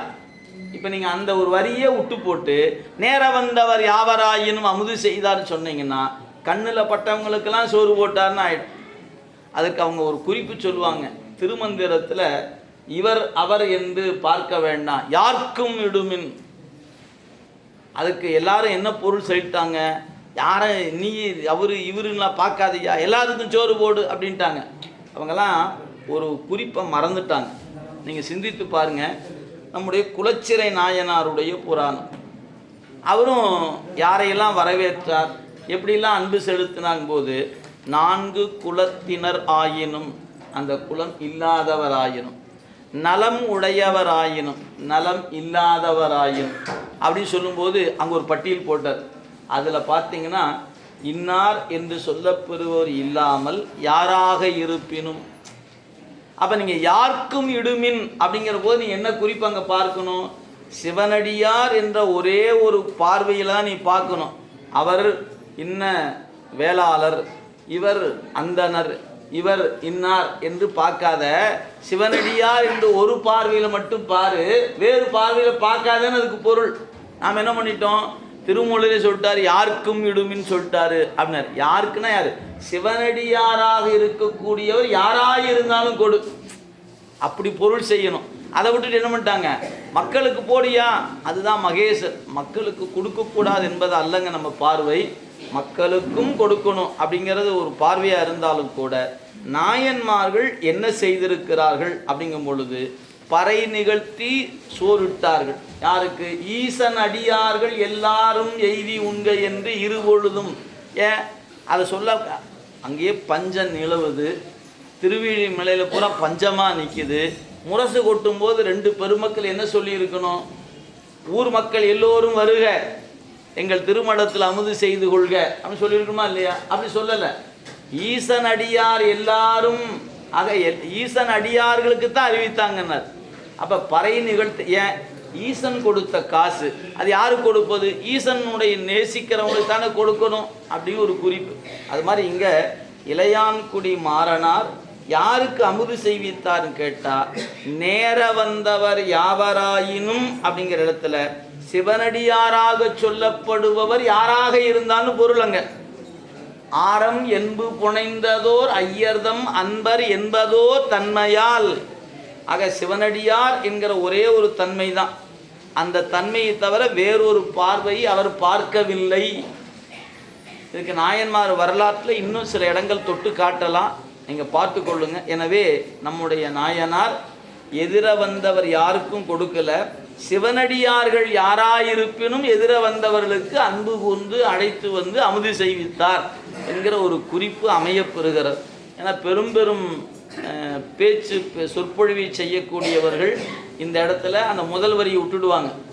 நேராக அந்த இறைவனுடைய அடையாளத்தை விட்டுட்டு நேர வந்தவர் யாவராயினும் என்று சேக்கிழார் பெருமானே அருளி இருக்கிறார், எனவே யாருக்கும் இடும் என்று திருமூலர் அருளி இருக்கிறார், எனவே எல்லாரும் ஜோறு போடுங்க அப்படின்னு சொல்லி குறிப்பு சொல்வார்கள்.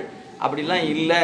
ஆனால் அவங்க என்ன நினைக்கிறாங்க, அப்படி சொன்னால் இந்த சைவம் சிறுமைப்பட்டுடுமோ அப்படின்னு அவங்க கருதி அது விரிந்து பார்க்கட்டும், எல்லாருக்கும் போட்டாங்கன்னு சொல்லட்டுமே அப்படின்னு கருதுகிறாங்க.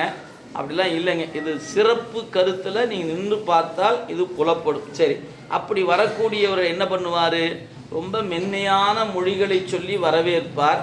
அதுக்கப்புறம் தன்னுடைய பக்தியின் காரணமாக விழுந்து பணிந்து இல்லத்துக்கு அழைத்து வந்து அமுது செய்விப்பார். அது எப்படி செய்தார், அழைத்து வந்தார், பாத பூசனை செய்தார், 4 விதத்தில் 6 சுவைத்தரத்தில் அமுது செய்யக்கூடியவர் அப்படிங்கிற குறிப்பை நமக்கு அடுத்த பாட்டை கொடுத்தார். எல்லாரும் அந்த இங்கே இருக்கவங்க எல்லாரும் அந்த நெறியில் நிற்கக்கூடியவர்கள் தான். கொண்டு வந்து மனை புகுந்து புலாவு பாதம் விளக்கி மண்டு காதலின் ஆதரத்திடை வைத்து அர்ச்சனை செய்து உண்டி 4 விதத்தில் 6 சுவை திறத்தினில் தொண்டர் அண்டர் நாயகர் தொண்டர் இச்சையில் அமுது செய்யக்கூடிய பணியில் இருக்கிறார் அப்படின்னார். இப்படி இந்த பணியை அவர் உவந்து செய்து கொண்டே இருக்கிறார். செய்தி மெல்ல மெல்ல மெல்ல மெல்ல தொண்டர்கள் கூட்டத்தில் பரவியது. அதனால் என்ன ஆயிற்று, நிறைய அன்பர்கள் இளையான்குடி நோக்கி வர ஆரம்பித்தாங்க. அதனால் அடியாருடைய வருகை அதிகமாயிற்று. அவரும் ஒன்றும் கவலையே படலை. அதான் நிலம் இருக்கிறது, பெருமான் கொடுத்த செல்வம் இருக்கிறது, உவந்து கொடுத்து கொண்டே இருக்கிறார். இப்படி பணி செய்ய செய்ய என்ன ஆச்சு அப்படின்னு கேட்டால் ஒரு குறிப்பு தருகிறார் நம் சேக்கிழார் பெருமான் 5வது பாட்டு. என்ன குறிப்பு அப்படின்னு கேட்டால், இந்த அடியவர்களுக்கு நாளும் நாளும் அமுது செய்வித்து வந்ததன் பயனாக இவருக்கு என்ன ஆச்சுன்னு கேட்டால், குபேரனை போல வாழ்க்கை அமைந்ததான். அவருக்கு என்ன வாழ்க்கை அமைந்தது அப்படின்னு கேட்டால், அதை சேக்கிழார் வாக்கில் சொல்லணும்னா, நீளும் மாநிதியின் பரப்பு நெருங்கி செல்வம் நிலாவி என் தோழினார் அழகைக்கு இருத்திய தோழனார் என வாழும் நாள். சிவபெருமானுக்கு தோழர் அப்படின்னு சொன்னால் ரெண்டு பேர்த்து சொல்லுவாங்க. ஒன்று குபேரனுக்கு தோழர்னு பேர், இன்னொரு சுந்தரமூர்த்தி சாமிகளுக்கு தோழர்னு பேர். இவரும் தோழர் தான், அவரும் தோழர் தான். எனவே அவர் செல்வ செழிப்புக்குரிய தோழர், இவர் அறிவுக்கு சிறந்த தோழராக இருப்பவர் நம்பி ஆரூர். எனவே இரு நண்பர்களை பெருமான் பெற்றிருக்கிறார். அதனால் என் தோழர் உடைய பெருமானுக்கு தோழர் என்கிற பெருமை குபேரனுக்கு உண்டு. இவர் எப்படி வாழ்ந்திருக்கிறார்? குபேரனை போல வாழ்ந்துட்டு இருக்கிறார். யாரு? இளையான்குடி மாறனார். இது என்ன குறிப்புன்னு கேட்டிங்கன்னா, சிவனடியார்களுக்கு அமுது செய்தால் செல்வம் பெருகும், இதுதான் விதி. இதை நீங்கள் ரொம்ப ஆழமாக மனதில் வைக்கணும். ஒரு வேலை, எனக்கு ஒரு கடன் சுமை இருக்கிறது, ஏதோ ஒரு வகையில் குழந்தை படிப்புக்காக பல வகையில் நான் கடன் பட்டுட்டேன். கடன் தீர்ப்பதற்கு ஏதாவது பரிகாரம் அதாவது பண்ணணும், இதை பண்ண ஏதோ பண்ண வைக்கலாம். ஒரு சிவனடியாரை அழைத்து அமுது செய்யுங்க.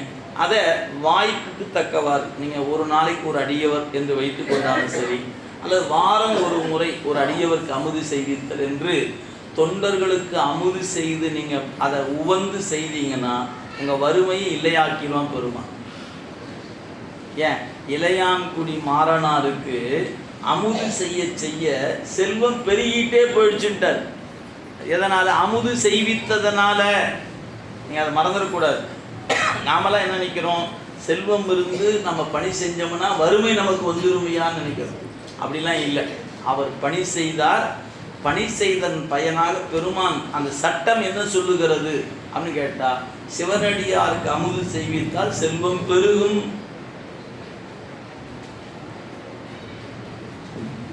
இதுதான் சட்டம்ங்க. அந்த பாட்டை சொல்றார். ஆளும் நாயகர் அன்பரானவர் அளவிலார் உளம் மகிழவே நாளும் நாளும் நிறைந்து வந்து நுகர்ந்த தன்மையின் நன்மையால். சிவனடியார்கள் வந்தாங்க, அமுது செய்தார்கள். அவங்கெல்லாம் வாழ்க பெருமானே உங்கள் தொண்டு வாழ தொண்டு அப்படின்னு வாழ்த்துனாங்க. ஏன்? நுகர்ந்த தன்மையால். அந்த நுகர்ந்ததனுடைய பயன் வாழ்த்தாக அமைந்தது. அந்த வாழ்த்து நாயனாரை வாழ வைத்தது. எப்படி? குபேரனை போல வாழ வச்சு. இது சேக்கிழார் பதிவு செய்கிறார். எனவே நுகர்ந்த தன்மையின் நன்மையால் நீளுமா நிதியின் பரப்பு. கொஞ்சமா இந்த செல்வம் என்ன ஆகி போச்சு, இப்ப இன்னும் பெருகிருச்சுனார். நீளுமா நிதியின் பரப்பு. எனவே குபேரனை போல வாழ்ந்து வருகிறார் நம்முடைய இளையான்குடி மாறனார் அப்படின்னு. இந்த இடத்த தான் பெருமான் என்ன பண்ணுறாரு, எல்லாரும் என்ன சொல்லுவாங்க பொதுவாக எடுத்துக்கிட்டா, அவருக்கு என்னையா இந்த பக்கம் 10 ஏக்கரு, அந்த பக்கம் 10 ஏக்கரு, தோப்பு என்ன, துறவு என்ன, காசை வச்சுட்டு என்ன பண்ணுன்னு தெரியல, திருநீர் பூசுறப்பன்னு சோறு போட்டுட்டு இருக்கிறாரு. எல்லாரும் சொல்லுவாங்க இல்லையா, ஐயா அவர் என்னமா பணி செய்கிறார், அந்த காசு இருந்தால் நானும் தான் ஐயா செய்வேன். எல்லாருமே சொல்லுவோம். நமக்கு எனக்கு இருந்தால் நான் என்ன பண்ணுவோம் தெரியுமா, அவன் கையில் கொடுத்தா தான் என்ன பண்ணுவோன்னு தெரியும் இல்லையா. என்ன முதலியாக இருந்தால் நம்ம சொல்லிடலாம். என்ன சொல்லலாம், குதிரை மேலே கட்டிடுவாயா. ஏன்னா அன்றைக்கெலாம் அதுதான் ரொம்ப ஃபேமஸாக இருந்துச்சு. இன்றைக்கெல்லாம் ஃபோனில் ரம்மியில் கட்டிடுவோம் பணம். புரியுதுங்களா? ஏன்னா ஃபோனில் அதுதான் திரும்பினா அதுதான் வருது. நாமளே ஏவாதம்னா நாமளே டவுன்லோட் பண்ணிட மாட்டேங்குது. எதையோடு தொட்டோம்னா அதுதான் முன்னாடி வந்து நிற்கிது. இது என்னடா அது போச்சுது அப்படின்னு பார்த்து. ஏன் நீங்கள் அது அப்போ என்ன பண்ணணும், எங்கிட்ட கொஞ்சோன்னு காசு கிடைச்சா வச்சு தான் பார்ப்போமே, லட்சத்தை சம்பாரிச்சலாமே நினைப்பேன். என் அறிவு இங்கே தான் போகுமே முடிய, நான் அதை கொஞ்சோன்னு காசை வச்சு சிவனே சோறு போடணும்னு நினைப்பேன். போகாது. காசு இல்லாத வரைக்கும் நான் பேசிக்கிட்டே இருப்பேன். காசு கைக்கு வந்துருச்சுன்னா என்ன பண்ணுவேன், என் பேச்சே வேற மாதிரி ஆகிடும். ஏன்? பணம் தன் வேலையை செய்யும். நம்ம இப்படி இருக்க வரைக்கும் ஒரு மாதிரி தான் பேசிக்கிட்டு இருப்போம். நம்ம கையில் கொஞ்சம் காசு கிடைச்சதுன்னா அப்புறம் பாருங்க, ஏன் நம்ம வேலையை அது செய்யக்கூடாது, அந்த வேலை நம்மகிட்ட வேலையை காட்டும், நாம வேலையை காட்ட ஆரம்பிச்சிடும். அதனால ரொம்ப கவனமாக வச்சுக்கணும். செல்வத்தின் மீது கொஞ்சம் கவனம் இருக்கணும். எது? இது நமக்கானது வெத்து காகிதம் நினச்சிங்கன்னா போதும். இது அப்படியே கரன்சியா மகாலட்சுமியா கண்ணில் ஒத்திக்கியா அப்படின்லாம் நினைக்கக்கூடாது. இது குப்பை, வெறும் பேப்பர். உங்க அறிவுல நிற்கணும். ஏன் ரிசர்வ் வங்கியினுடைய கவர்னர் என்ன பண்ணிருக்கிறார், this paper is 500 rupees I promise அப்படின்னு போட்டிருக்கிறார். அதனால அது 500 ரூபாய்க்கு செல்லுது. யாருக்காவது சந்தேகம் இருந்துச்சுன்னா உங்க பாக்கெட்லேருந்து 500 நோட்டு எடுத்து பாருங்க. அவர் கையெழுத்து போட்டிருக்காரு, ஐ ப்ராமிஸ் அப்படின்னு போட்டிருக்காரு. நான் சத்தியம் செய்கிறேன் இந்த காகிதம் 500 ரூபாய்க்கு செல்லும். அவர் கையெழுத்து போட்டதுனால 500 ரூபாய். சரி, நாம் அது ஒரு கையெழுத்து போடலாமா? போட்டு தான் பாருங்களேன் என்னதான் 500 ரூபாய் இல்லை, 1 ரூபாய்க்கு கூட செல்லாது. ஏன் நீங்க நோட்டுல கையெழுத்து போட்டா நோட்டு செல்லா நோட்டா போயிடும், மறந்துடக்கூடாது. நம்பர் எழுதுனா வாங்க மாட்டான் தெரியுமா உங்களுக்கு? ஒரு காலத்தில் நம்மளாம் நம்பர் எழுதி வச்சுட்டு இருப்போம். இப்போ பேங்க்ல அறிவுறுத்த எழுதுறீங்களா? நோட்ல பேனால எழுதுனீங்கன்னா அந்த நோட்டு செல்லா நோட்டாகத்தான் கருதப்படும். பாருங்க, கையெழுத்து மேல நாம் ஒரு கையெழுத்து போட்டு செல்லா நோட்டா போயிடும். செல்ற நோட்டு செல்லா நோட்டு. அவர் காகிதத்தில் கையெழுத்து போட்டார்னா 500 ரூபாய் போச்சு. யார்? ரிசர்வ் வங்கி கவர்னர் போட்டார்னா. ஏன்னா நாம் அதை என்னமா பார்க்கணும்? அது மகாலட்சுமிலாம் பார்க்கக்கூடாது. அது paper. I promise this is paper அப்படி நீங்க மனசுல வச்சுக்கணும். டே, இந்த காசுக்கெல்லாம் மயங்கிடாதடா, இது காகிதம்டா அப்படின்னு நினைச்சுக்கிட்டே இருக்கணும். ஏன் அதனால் ஏன்னா நம்ம எல்லாரும் என்ன நினைக்கிறோம், காசு இருந்தானா அதை பண்ணிடுவேன், இதை பண்ணிடுவேன், அதை பண்ணு, ஒன்றும் பண்ண மாட்டோம்னு உங்க நெஞ்சுக்கு தெரியும். காசு இருக்குனால.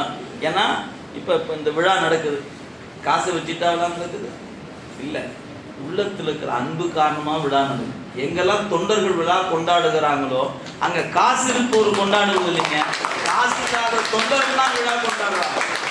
எந்த நாயனார் விழாவாக இருக்கட்டுமே, நீங்கள் தமிழகத்தில் எங்கெல்லாம் நாயன்மார் விழாக்கள் கொண்டாடப்படுகிறதோ அந்த விழாக்கள் செல்வ செழிப்பு மிக்கவர்கள் கொண்டாடுவதில்லை.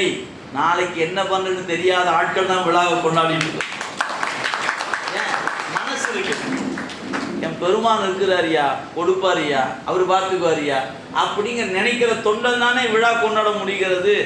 தன்னுடைய சேமிப்பு கரைஞ்சு போயிடும், சேமிப்பு கரைஞ்சு போயிடும், பையனுக்கு வேணும், பேரனுக்கு வேணும், பேட்டிக்கு வேணும் நினைக்கிற விழா கொண்டாட முடியுமா? என்ன கொண்டாட முடியாது. எனவே அந்த விழாவை கொண்ட ஒரு பணி செய்வதற்கு நெஞ்சு தான் இன்றியமையாது. எனவே நம்ம நெஞ்சில் நினைக்கணும், நாமும் பணி செய்ய வேண்டும். இந்த வரலாற்றையெல்லாம் படிப்பது நோக்கமே ஏதாவது ஒரு வகையில் நமக்கும் இறைவன் ஒரு வாய்ப்பை தரணும். என்னென்ன, பெருமானே உனக்கு பணி செய்ய எனக்கும் ஒரு வாய்ப்பு கொடு. அது எந்த வாய்ப்பாக இருந்தால் சரி, எந்த வகையில் அமையுமோ அந்த வகையில் அமையட்டும் அப்படிங்கிற ஒரு நினைவு வைத்து கொள்ளணும். எனவே செல்வம் பெருகியது, எனவே பணி செய்து கொண்டிருந்தார். அங்கே இளையான்குடியில் இருக்கிற மக்கள் மட்டுமல்ல, போகிற பக்கெல்லாம் அடியார் சொல்லுவாங்களா இல்லையா, ஐயா என்ன இப்படி சொல்லிட்டீங்க, அங்கே இளையான்குடிக்கு போய் பாருங்க, ஒரு சிவனடியார் சோடு போடுறாரு, என்ன அங்கே போங்க, அப்படியே பாத பூசை பண்ணி இருக்கையில் உட்காந்து பூ போட்டு வணங்கி அழுது அழுது சோறு போடுறாருங்க. என்ன இப்படி செய்தி போயிட்டே இருந்தது பாருங்க. எல்லாரும் பேச ஆரம்பிச்சாங்க, என்னென்னு இவர் காசை வச்சுட்டு பண்றாருன்னு நிறைய பேர் பேசுனாங்க. சாமி பார்த்தார், கைலை பெருமான், என்னது இது காசை வச்சுட்டு பண்ற வேலை இல்லையா, நெஞ்சில் கொண்டிருக்கிற அன்பு காரணமாக செய்யப்படுவது என்பதை உலகுக்கு சொல்லணும் சாமி நினைத்தார். இதெல்லாம் நீங்க இந்த இடத்த ரொம்ப கவனமா வைத்து கொள்ளணும். இறைவனை பற்றி நாம் எல்லாரும் பெரும்பாலும் இன்னைக்கு கொஞ்சம் கொஞ்சம் அடியார்கள் மாறிட்டோம்.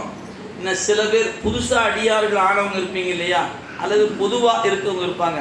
எல்லாருக்கும் என்ன தோணும்னா, சிவபெருமான் என்னை சோதிக்கிறார், அல்லது சிவபெருமானை கும்பிட்டினா சோதனை வரும்.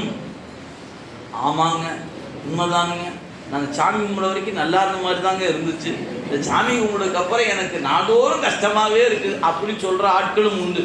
அவங்களுக்காக சொல்லணும், இறைவன் சோதிக்கிறான் என்று இந்த சொற்பொழிவு பேசுகிறவங்களாம் சொல்லி சொல்லி பழகிட்டாங்க. ஆனால் நம்ம அறிவுக்குள்ள என்ன ஆகி போச்சு, சிவபெருமானை கும்பிட்டினா சோதிப்பார், பார் நாயன்மாரை சோதிக்க வந்தார் பார். எந்த வரலாற்றையும் சேக்கிழார் பெருமான் சோதிக்க வந்தார்னு எழுதலை. நீங்கள் எடுத்து புராணத்தை எடுத்து படிங்க, இந்த நாயனார் வீட்டுக்கு இறைவன் சோதனை செய்வதற்காக வந்தார் அப்படின்னா சொல்லவே இல்லைங்க. அவர் அங்கே அருளிய வாக்க பார்த்தீங்கன்னா, இவருடைய அன்பின் திறத்தை உலகத்து காட்ட வந்தார். எதுக்கு வந்தாரு, என்னுடைய அன்பன் எப்படிப்பட்டவன் என்று பார், என்று உலகம் அறியட்டும் என்பதற்காக பெருமான் சில செயலை செய்தாரை ஒழிய நாயனாரை சோதிப்பது அவருடைய வேலை அல்ல. நாம் அப்படிதான் தவறாக புரிஞ்சு வச்சிருக்கிறோம். சிவபெருமான் என்றால் சோதனை செய்வதில் வல்லவர், அவருக்கு நிகர் அவர் தான். அவன் பிள்ளையே கேட்டார் இல்லை, மனைவியே கேட்டார் இல்லை, கண்ணையே கேட்டார் இல்லை, என்னையா அந்த சாமி இப்படிலாம் கேட்குது அப்படி பயமுறுத்தி வச்சிருக்குமா இல்லையா? அவர் அதெல்லாம் அவங்க யாரும் பயந்து கொடுக்க. கண்ணை கொடுத்த கண்ணப்பர் பயந்து கொடுத்தாரா, வருந்தி கொடுத்தாரா? புராணத்தை எடுத்து படித்து பார்த்தா ஒரு கண்ணை கொடுத்தோடனே வானுக்கு நிலனுக்கு குதிக்கிறார். ஆஹா வருந்து நான் கை கண்டேன். ஏன் இவரு கண்ணு ரத்தம் ஒழுகுது, அங்க கண்ண ரத்தம் நின்றுச்சு, அங்க நின்னதை பார்த்துட்டு குதிக்கிறார். ஆகா மருந்து கை கண்டேன். நாமளாங்க உன் கண்ணுல வழியுது பாரியா முதல்ல, அப்படித்தான் நாமளாங்க சொல்லுவோம். அவர் இவருக்கு அந்த வலியே தெரியலைங்க. ஏன் குடுமி தேவரிடத்துல ஒழுகி வந்த ரத்த ஒழுக்குகள் நின்று விட்டன. எப்படி இருக்குது அது? அப்படியே நிற்க பார்த்தோன்னே ஆகா மருந்து கை கண்டேன், நன்று நான் செய்த மதி. அப்படியே கையை தன் புயங்களெல்லாம் அப்படி தட்டிக்கிட்டாராம். எனக்கு கூட அறிவு இருக்குதே அப்படின்னு நினைச்சாரு. கொடுத்தவர் மகிழ்ந்தான் கொடுத்தாருங்க. படிக்க நமக்கு தான் கலக்கமா இருக்கு.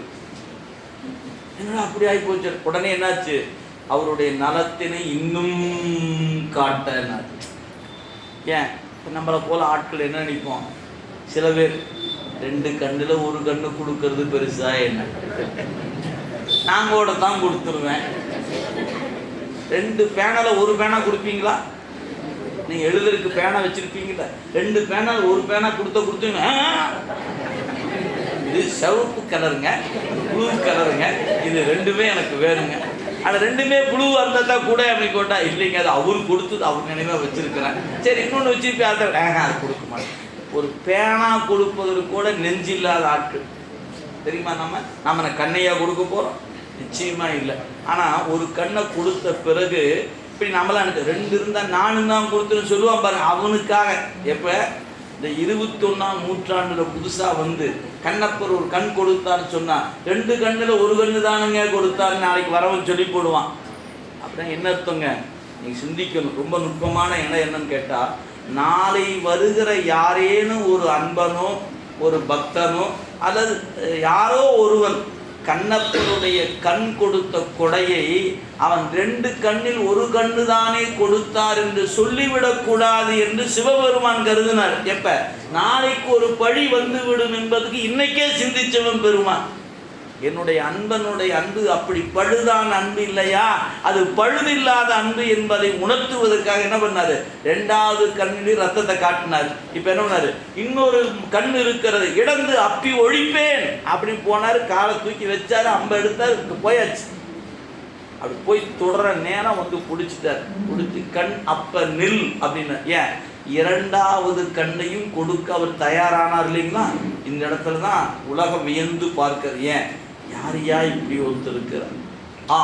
இந்த அன்புக்கு நிகராக ஒருவரும் இல்லை. கண்ணப்பன் ஒப்பது ஓர் அன்பு. அந்த அன்புக்கு அவர் தான் நிகர், அவருக்கு நிகர் ஒருத்தர் இல்லை என்று மணிவாசக பெருமான் வியந்து பார்க்கக்கூடியவர். அப்ப என்ன தெரிகிறது? ஒன்று சிவகோசரியாருக்கு உணர்த்தணும், அவன் நீ நினைக்கக்கூடிய வந்திரல் வேடன் அல்ல. அவர் அப்படித்தான் அழுதார். அவரும் போய் அழுகிறார். அவர் அன்பு காரணத்தான் அழுதார். சாமி, யாரோ ஒரு கொடிய வேடன் வந்து நாள்தோறும் கறியை கொண்டாந்து எலும்பை கொண்டாந்து உங்கள்கிட்ட புடந்து வைக்கிறானே, அவனை எனக்கு நீ காட்டு. அவர் கேட்டதுதான் காட்டு அப்படின்னார். நாளைக்கு பூசை முடிச்சு மறைஞ்சு காட்டுறேன்ட்டார். இப்போ யாருக்கு இப்போ காட்டுறாரு? சிவகோசரியார் காட்டு. நீ நினைத்த கொடுமையான வேடன் அல்ல அவன். யாரு? என் நண்பன். சிவகோசரியாருக்கு மட்டுமா காட்டினாரு? அவர் வழியை நமக்கு காட்டினார். என்னன்னு பாரியா, என் நண்பனை பார். அப்ப 1 கண் அல்ல 2 கண்ணையும் தரக்கூடிய அன்புடையவர் என்பதை 2 கண்ணும் கொடுக்கும் போதுதானே உணர முடிகிறது. இது கண்ணப்பரை சோதித்தது என்று பொருளா என்ன? இல்லை. கண்ணப்பரின் அன்பை சிவகோசரியாருக்கு காட்டியது, சிவகோசர் வழியாக நமக்கு காட்டியது. அப்ப பெருமான் எப்படி சிந்திக்கிறாரு? நாளை வருகிற தலைமுறை ஒரு கேள்வி கேட்கும், அதற்கும் சேர்த்து இப்பவே பதில் சொல்லி வச்சு விடலாம் என்று சொல்லி 2 கண்ணும் இறைவன் கேட்டதாக நம்ம பார்க்கும்போது அது சோதிப்பதற்காக அல்ல என்பது பதிவு செய்யப்பட்டிருக்கிறது. அடுத்து கண்ணை கொடுத்த கண்ணப்பர் ஒரு சிறிதும் கலக்கம் இல்லாமல் கொடுத்தார். அவர் கலங்கவே இல்லை. நீங்கள் நம்முடைய இந்த புராணத்துக்கு முன்னாடி புராணம் பார்க்கிறோம். மனைவியாரை கொடுக்கிறார், கொடுத்துட்டாரு, திரும்பி கூட பார்க்காம போறாயா. பார்க்கிலன் போனான், சிவபெருமான் கிளம்பி போயிட்டாரு. என்னையா அன்பன் எப்படிப்பட்ட அன்பன் பாரு. அட நாம தான் அந்த கடைசியா ஒரு தடவை பார்த்துட்டு இல்லையா. நம்ம அறிவற்ற பொருளா இருந்தா கூட கடைசியா ஒரு தடவை பார்ப்போம். கார், சொந்த கார் வாங்கியிருந்தோம், முத வாங்கின காருங்க, கொஞ்சம் நல்லா பார்த்து காசை கொடுத்துருது கிளம்பியா முதல்ல. அது அறிவற்ற பொருள். அறிவற்ற பொருளாக இருக்கிற காரையே தடவி 10 தடவை பார்ப்போமே. அறிவாக, உணர்வாக, உயிரில் கலந்து தன் தொண்டுக்கு துணையாக இருந்த அந்த அம்மையாரை அவர் கையில் கொடுத்தவர் பார்க்கலன், திரும்பி கூட பார்க்கல. சுவாமி வருகிறேன் அப்படி திரும்பி பார்க்காம போனார். சுவாமி கலங்கி, ஏன் கொடுத்தவர் கலங்கல, வாங்கினவன் கலங்கிறான். யாரு? பெருமான் கலங்கி பார்க்கிறான். என்னையா இவன் இப்படி ஒரு அன்பு. எது? இறைவன் என்ற ஒருவன் மீது கொண்ட அன்பு காரணமாகத்தானே கொடுத்துட்டு போறான் அப்படின்னு அந்த இடத்த நீங்க பார்த்தீங்கன்னா அங்க என்ன காட்டப்பெறுகிறது? அவருடைய அன்பினுடைய உச்சம் அல்லவா காட்டப்பட்டு இருக்கிறது. அது மாதிரி கண்ணப்பர் கலங்கவில்லை, இயற்பகையாறு கலங்கல. ஏன்? கொடுத்தவங்களாம் உவந்து தாங்க கொடுத்தாங்க.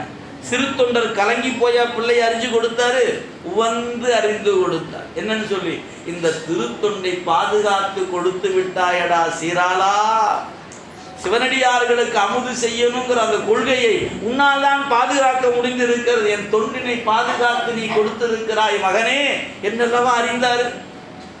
அவர் எங்காவது ஐயோ இருக்கிற ஒரு பையன் உன்னை போய் நான் அப்படி அறிஞ்சு கொடுக்குறேனே, இந்த சாமியார் வந்து உன்னை உசரை வாங்குற மாதிரி வந்து கேட்டு உசரை வேற வாங்கிட்டு இருக்கிறாரு அப்படின்னா கொடுத்தாரு? இல்லையே, உவந்து கொடுக்கிறார். அங்க என்ன சொல்லப்பட்டது? அது சோதனை என்ற சொல்லில் கையாளப்படவில்லை. சிறு தொண்ட நாயனார் உவந்து கொடுக்கிறார். பக்கத்தில் அம்மையார் நிற்கிறார். என் கணவனை மீட்டு கொடுத்து விட்டாய் சீராளா. ஏன்? நீ இல்லைன்னா, ஒருவேளை இப்ப நீயும் இல்லாது போயிருந்தால் ஒரு சிவனடியாருக்கு அமுது செய்ய முடியாது போயிற்றே என்ற கவலையில் என் கணவர் மாய்ந்து இருப்பார். அப்படி கணவன் மாய்ந்து போகாமல் என் கணவரை எனக்கு மீட்டு கொடுத்து விட்டாயடா சீராளான்னு அந்த தாய் நினைத்தால் பாருங்க, அங்கதாங்க 2 பேரும் உவந்து அறிந்து கொடுத்தாங்க. அப்ப கொடுத்தவங்க யாருமே கலங்கியெல்லாம் கொடுக்கல, உவந்து கொடுத்தார்கள். அப்ப கண்ணப்பர் இப்படி நம்முடைய வரலாற்றை ஒவ்வொரு இடமா நீங்க பாருங்க, எங்குமே கொடுத்தவங்க கலங்கவே இல்லை, உவந்து கொடுத்தார்கள். அப்ப இளையான்குடி மாறனார் தன்னிடத்தில் இருக்கிற செல்வத்தை கொண்டு உவந்து பணி செய்து கொண்டு இருந்தார். ஆனா உலகம் சொல்லுச்சு, காசை வச்சுக்கிட்டு பண்ணிட்டு இருக்கிறாரியா, காசுனால பண்றாரியான்னு. பெருமான் பார்த்தார், என்னுடைய அன்பனை நீ அப்படியா கருதுகிறாய், இரு, காசு இல்லைனாலும் செய்வார், உனக்கு காட்டுறேன்னார். நீ சிந்திச்சு பாருங்க, நம் போன்று இருக்கிற அறியாமையில் இருக்கிற நமக்கு அறிவுறுத்துவதற்கு அவங்கள பெருமான் என்ன பண்ணாரு? சோதனை களத்துக்குள்ள இறக்கி விடுறார். ஏன்? அவருக்கு தெரியும் இவர்கள் வெற்றி பெற்று விடுவார்கள். சிவபெருமான சந்தேகத்தில் இறக்கி விடல. ஏன்? உன்னை வைத்து இந்த உலகத்துக்கு சொல்லணும். எது?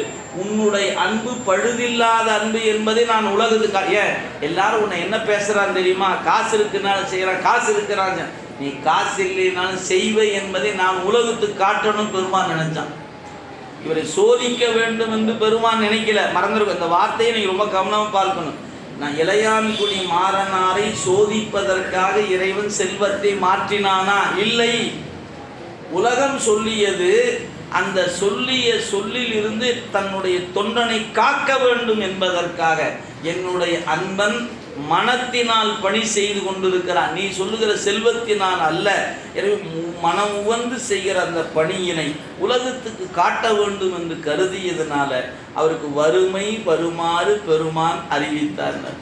அது சொல்லு மட்டும் சேக்கிடார் வாக்கில் சொல்லணும்னா, செல்வம் மேவிய நாளில் இச்செயல் செய்வது அன்றியும் மெய்யினால் அல்லல் நல் உறவு ஆன போதிலும் வல்லவர் என்று அறிவிக்க.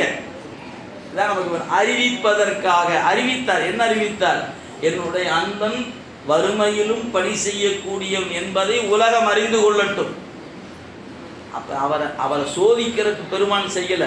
அவருடைய அன்பை உலகம் அறியட்டும் என்பதற்காக இந்த செயலை செய்தான் என்று நம்முடைய சேக்கிழார் பெருந்தகை அந்த இடத்துல எடுத்து நமக்கு அருள் செய்கிறார். எனவே வறுமை வந்தது. வறுமையை அப்படியே பாட்டியே சுருக்கிட்டார் சேக்கிழார் பெருமான். இது வரைக்கும் சொன்ன பா வகையிலிருந்து ஒரு 10 பாட்டு அப்படியே சுருக்கியாச்சு. வறுமை வந்தாச்சு. எவ்வளவுங்க வறுமை அப்படின்னு கேட்டால், பக்கத்து வீட்டிலாம் கடன் வாங்கிய அளவுக்கு வரும். அதான் இப்போ ஒரு நிலைமை. என்னாச்சு, இப்படியே போய்கொண்டு இருந்தது. அவர் கொஞ்சம் கொஞ்சமாக தங்கிட்டு இருக்கிற நிலங்களை எல்லாம் கொடுத்து, அதை கொடுத்து, இதை கொடுத்து பணி செய்துகிட்டே வந்தார். ஒரு கட்டத்தில் இனி அவருடைய வீட்டில் அவருக்கு உணவு இல்லை, அவரும் சாப்பிடல, மனைவியாரும் சாப்பிடல. அந்த ஒரு நிலை வந்தபோது பெருமான் வரார். இவர் கொடுத்து கொண்டு இருக்கும் போதெல்லாம் வரல, கொடுக்கறதுக்கான வாய்ப்பு எல்லாம் முடிஞ்சுது. ஒரு வாய்ப்பு மட்டும்தான் இருக்கிறது. அந்த நேரம் பெருமான் வருகிறார். ஒரு நல்ல மழை பெய்கிற காலம், இரவு நேரம். அப்படியே மழையில் நனைந்து வந்தார், பசித்து வந்தார். திருச்சிற்றம்பலம்னு வீட்டுக்கு முன்னாடி நின்றார். பார்த்தார், விழுந்து பணிந்து வரவேற்று அவர் ஈரத்தை உலர்த்துவதற்கு உதவி செய்துவிட்டு மனைவியார்கிட்ட போய் நிற்கிறார். என்னென்னு, நமக்கு முன்பு இங்கு உணவு இல்லை, ஆயினும் இமக்குளக்கொடி பாகற்கு இனியர், அவருக்கு அமுது செய்யணும், தெய்வ பெண்ணே எங்கனே. அவனு போய் நிற்கிறார். அவர் அந்த வார்த்தை எப்படி பயன்படுத்துகிறார் பாருங்க.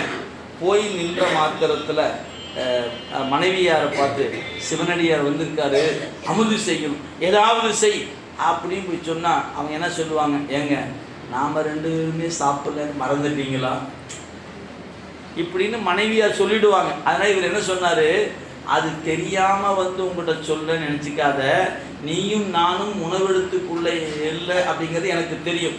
எனவே நமக்கு முன்பு இங்கு உணவு இல்லை, எனக்கு அது தெரியும். இருந்தாலும் வந்திருப்பவர் சிவனடியார் தீரவே பசித்து வந்தார். எனவே அமுது செய்வது எங்கனே அணங்கே அப்படின்னார். அம்மா அப்படியே கை பிசைந்து நிற்கிறாங்க. நீங்கள் கேட்கும்போது வழி சொல்ல முடியாத பாவியாக நிற்கிறனே நான். ஏதாவது ஒரு வழி தெரியுமா? ஒரு வழியும் தெரியலையேன்னு நினைக்கும் போது செய்த புண்ணியத்தின் பயனாக ஒரு வழி தெரிஞ்சது. எது? நீங்கள் இன்னைக்கு வயலில் விதைத்த நெல்லை கொண்டு வந்தால் வல்லவாறு அமுது ஆக்கலும் ஆம் அப்படின்னாங்க. வல்லவாறு அமுது ஆக்கலும் ஆம். கொண்டு வாங்கன்னு சொல்லலை, கொண்டு வந்தால் அது ஒரு வாய்ப்பு தர முடியும்னா செய்தலாம். ஒருவேளை அதை கொண்டு வர முடியாதுன்னா வாய்ப்பு இல்லை அப்படிங்கிறத சொல்லுகிற வண்ணமாக இன்னைக்கு கொண்டு வந்தால் அமுது ஆக்கலும் ஆம்னா இருப்பாங்க. இவருக்கு அவ்வளோதான். அப்படியே ஒரு பெரும் மகிழ்ச்சி வந்துருச்சு. ஏன் என்ன செய்யறதுனே தெரியாமல் இருந்தவருக்கு அம்மையார் போட்ட ஒரு சின்ன ஒரு கோடிட்ட மாதிரி, ஒரு கோடு போட்ட மாதிரி அவங்க சொன்ன ஒரு சொல் அவருக்கு பெரிய மகிழ்ச்சியை கொடுத்தது. எனவே என்ன பண்ணார், அப்போவே அந்த நாயனாரை வந்திருக்கிற அடியவரை சற்று ஓய்வெடுக்க வைத்து விட்டு ஒரு கூடை எடுத்துக்கொண்டு அப்படியே இரவு நேரம் மழை பெய்து கொண்டே இருக்கிறது. அப்படியே போகும்போது கண்ணினுடைய பார்வை அந்த இருளை ஊடுருவி கொண்டு போக முடியல. அவ்வளவு செறிந்த இருள். எப்படி இருக்குதா, வானத்திலிருந்து மைய ஒழுக்குனா எப்படி இருக்குமோ அது போல இருக்குதான். அப்படி ஒரு செறிந்த இருள்.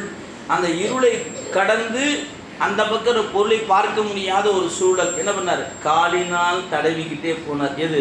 பழக்கம் காரணமாக. தன் வயல் எந்த இடத்துல இருக்குதோ அங்கே போகணும்னு சொல்லி காலினால். எது? எப்படி சார் ஒரு ஆள் போக முடிஞ்சிச்சுன்னார். செக்கிழார் சொன்னார், அன்பு அவரை செலுத்தியது. எந்த அன்பு? அடியாருக்கு அமுது செய்ய வேண்டும், அடியாருக்கு அமுது செய்ய வேண்டும் என்ற அன்பு அவர் இருக்க விடலை. அன்பு அவரை செலுத்தியதுனால அந்த வரப்புகளில் வயலில் அப்படியே தடவிக்கிட்டே போய் தன் வயலில் போய் எடுத்தார்.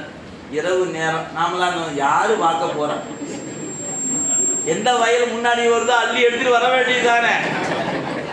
அப்படி நாமெல்லாம் தான் எடுத்துகிட்டு வந்திருக்கோம். இளையான்குடி மாதம் அப்படி நினைக்கல. தன் வயல் எது? இப்போ நம்ம வீட்டில் எந்தெந்த பொருள் எங்கே இருக்குது நமக்கு தெரியுமா இல்லையா? அது மாதிரி அவர் வயலுக்கு போய் பழக்கம் இருப்பதுனால வீட்டை விட்டு வந்தார். இவ்வளோ தூரம் நேராக போகணும், இந்த பக்கம் இடது பக்கம் போகணும், இந்த பக்கம் வலது பக்கம் போகணும், அதில் இத்தனாவது வயல் நமது வயல் அப்படின்னு அந்த நினைவில் காலையே தடவிக்கிட்டே வந்தார். தன் வயலில் போய் அப்படியே அந்த மழை அப்பவும் பெய்து கொண்டே இருக்கார். அப்படியே நெல் மணிகளை வாரி எடுத்துக்கொண்டு வீட்டுக்கு வர வந்து பார்த்தா மனைவியாக வாசலில் காத்து நிற்கிறாங்க. ஏன்? அவர் கொண்டு வந்த பிறகு நீங்கள் என்ன பண்ணியிருக்கலாம், அம்மையார் நீங்கள் போய் எடுத்துகிட்டு வாங்க அப்படி இவர் அனுப்பிச்சி விட்டுட்டு இவரும் கொஞ்சம் நேரம் அசந்து கண் அசந்து தூங்கிட்டு இருந்தாங்கன்னா வந்து எழுப்பிட்டுமே அவர். ஏன் இப்படி இருந்தாலும் ஒரு அரை மணி நேரம் ஆகுமா இல்லையா, இருட்டு வேறு மழை வேறு பெய்யுது, போய் ஒவ்வொரு நெல்லாக பொறுக்கி எடுத்துகிட்டு வரணும், சீக்கிரம் வந்த முடியுமா என்ன, இல்லை என்ன பண்ணலாம், நாம் கொஞ்சம் நேரம் ஓய்வு எடுப்போமே அப்படின்னு மனைவியார் ஓய்வு எடுத்துருக்கலாம் இல்லையா, இல்லை வாசலில் காத்து நிற்கிறாங்களாம் கணவருடைய வருகை நோக்கி. அவரை கொண்டு வந்து கொடுக்கும்போது வாய்தலில் நின்று வாங்கினார். வாசலில் நின்று தான் அந்த நெல்மணியை வாங்குறாங்க. நேராக உள்ளே போனாங்க, கழுவினார்கள், தூய்மைப்படுத்தினாங்க, எல்லாம் முடிச்சுட்டு போய் அடுப்பில் வச்சு இதை கொஞ்சம் வறுத்து அதை நெல்லை அரிசி ஆக்கணும், அரிசியை சோறாக்கணும். அப்போ தான் பாத்திரத்தை பண்ணி வச்சுட்டு பார்த்தா விறக காணும். அப்போ தான் அவரை கூப்பிட்டாங்க, கணவரை அழைத்து வந்தாங்க. விறகு இங்கே இல்லை, நான் என்ன பண்ணுனார். பெருமானே அப்படின்னாரு. மேலே பார்த்தா மூங்கில் கூரை இருந்துச்சு. ஆஹா அப்படின்ட்டு மூங்கில் ரெண்டு எடுத்தார், உடைச்சி கொடுத்தாரு, பற்ற வச்சாச்சு, வறுத்து திரும்ப அதை அரிசி சோறும் ஆக்கியாச்சு. எல்லாம் தயாராகிடுச்சு, உணவு தயாராகிடுச்சு. என்ன பண்ணாங்க, அவருக்கு ஏதாவது கறிக்கு ஏதாவது கொடுக்கணும், வெறும் சோறு தானே இருக்குது, அந்த சோற்றை எப்படி கொடுப்பது அப்படிங்கும்போது பின்னாடி போனார். பின் பக்கம் இருக்குது அந்த வயல் பகுதி, வீட்டுக்கு பின் இருக்குது, நம்ம சொன்னால் கொல்லை தோட்டம்னு சொல்லலாம். அவன் போனார், குழி நிரம்பாத பயிர் இருந்துச்சு, அதை வேரோடு பறித்தார், வீட்டில் கொண்டு வந்து கொடுத்தார். அதை பறிக்கும் போது செங்கலாக நெஞ்சு நெகிழ்ந்து போச்சு. என்ன பார்க்குறாரு, இது எப்படி தெரியுமா இருக்குது, உலகம் என்கிற வயலில் உயிர்கள் என்ற பெயரை கொண்டு வந்து ஊன்றி வைக்கிற இறைவன் அதுக்கு தன்னுடைய கருணை என்கிற நீரை பாய்ச்சி வளர்த்துகிறான் அந்த உயிர்களை.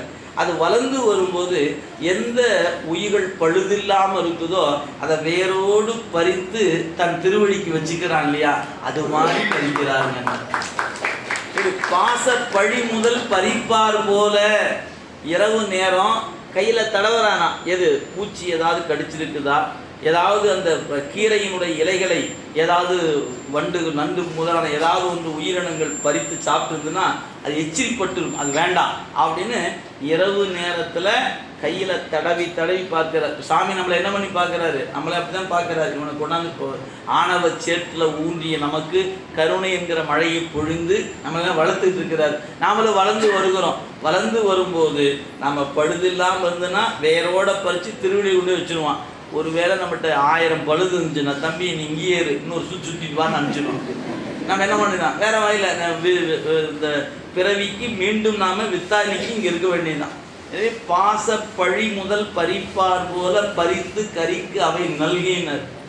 நாங்கள் கொடுத்தாச்சு. அம்மா அதை வகை ஏன் அவங்களுக்கு எப்பவுமே ஒரு வகையில் ஒரு சுவையில் செய்து பழக்கமே இல்லை அவங்களுக்கு. ஆனால் அறுசுவை செய்து பழக்கம். அதனால நாங்கள் கீரையை தனியாக இலையை தனியாக எடுத்தாங்க, தண்டை தனியாக பிரித்தாங்க, கீரை சூப்பு, கீரை பொரியல், கீரை கூட்டு, அப்படி அதுலேயே வகையாக என்ன பண்ண முடியுமோ அத்தனையும் பண்ணி கொண்டாந்து வச்சாச்சு. இப்போ 2 பேரும் சேர்ந்து அமுது தயாராகிருச்சு, வாங்க அவரை போய் அமுது செய்யறதுக்கு அழைக்கலான்னு போய் நிற்கிறாங்க. அவர் அப்படியே படுத்து கொண்டு இருப்பவர் போல இருக்கிறார். ஏன் அவர் தூங்கிட்டா உலகமே தூங்கிடும், ஆனால் அவர் தூங்குற மாதிரி இருக்கிறார். போய் நின்று அப்போ தான் சொன்னாங்க, அழுந்திய இடருள் என்பால் இதுகாரும். இங்கே அழுந்திய இடர் என்பது வறுமை, இந்த துன்பம். அந்த துன்பம் இல்லைங்க, பிறவி என்கிற துன்பத்தில் அழுந்தி கிடக்கிற எண்ணெய் ஈடேற்றம் செய்வதற்காக வந்திருக்கின்ற பெரியவரே எழுந்து அருள்க, அமுது செய்து அருள்கன்னு பாருங்க. அந்த அப்படியே படுத்துக்க, உணர்த்த முடியாத ஒருவரை உணர்த்தலுச்சார். அவருக்கு நாம் போய் சொல்ல முடியுமாயா, இல்லை, நம்மெல்லாம் உணர்வுக்கு அப்பாற்பட்டோம். அப்படிப்பட்ட அந்த பெரியவராகிய அந்த அடியவருக்கு சென்று வணங்கி அமுது செய்து அருள வேண்டும் என்று விண்ணப்பிக்கிறார் 2 பேரும் சேர்ந்து. இப்போ பெருமான் அப்படியே என்னானார், உருவமாக இருந்தவர் அப்படியே சோதி பிழமானார். சோதி அப்படியே இடப வாகனத்துக்குரிய பெருமானாக மாறினார். அந்த சோதியாக மாறும்போது கலங்கி போகிறார்.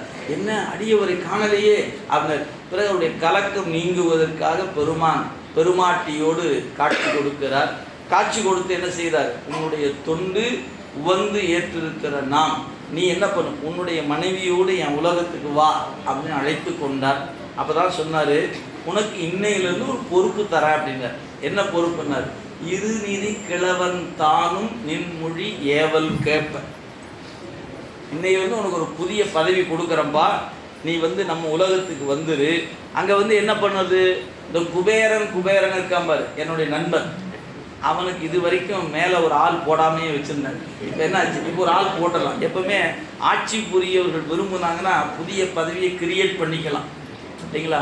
முதல்வர்னு ஒன்றா துணை முதல்வர் கிரியேட் ஆகிக்கிறோமா இல்லையா. ஏன் தேவைப்பட்டுன்னா வச்சுக்கலாம் ஐயா, அதான் அரசியல் அமைப்பு. அந்த மாதிரி சிவருமான் அரசு அமைப்பில் என்ன பண்ணார், குபேரனுக்கு ஆளே இல்லாமல் போஸ்ட்டை கிரியேட் பண்ணினார். குபேரனுக்கு சீஃப் நீ தான் கொடுக்கார வச்சுட்டார். எதுக்கு, இப்போ குபேரன் ஏதாவது யாருக்காவது செல்வம் கொடுக்கணும்னா இவர் சைன் பண்ணாதான் கொடுக்க முடியும். யார், இளையான்குடி மாநாடு ஒப்புதல் இல்லாமல் எதுவுமே பண்ண. இளையான்குடி மாநாட்டை என்ன சொல்லிட்டார், நீ யாருக்கு வேணாலும் கொடு அப்படின்ட்டார்.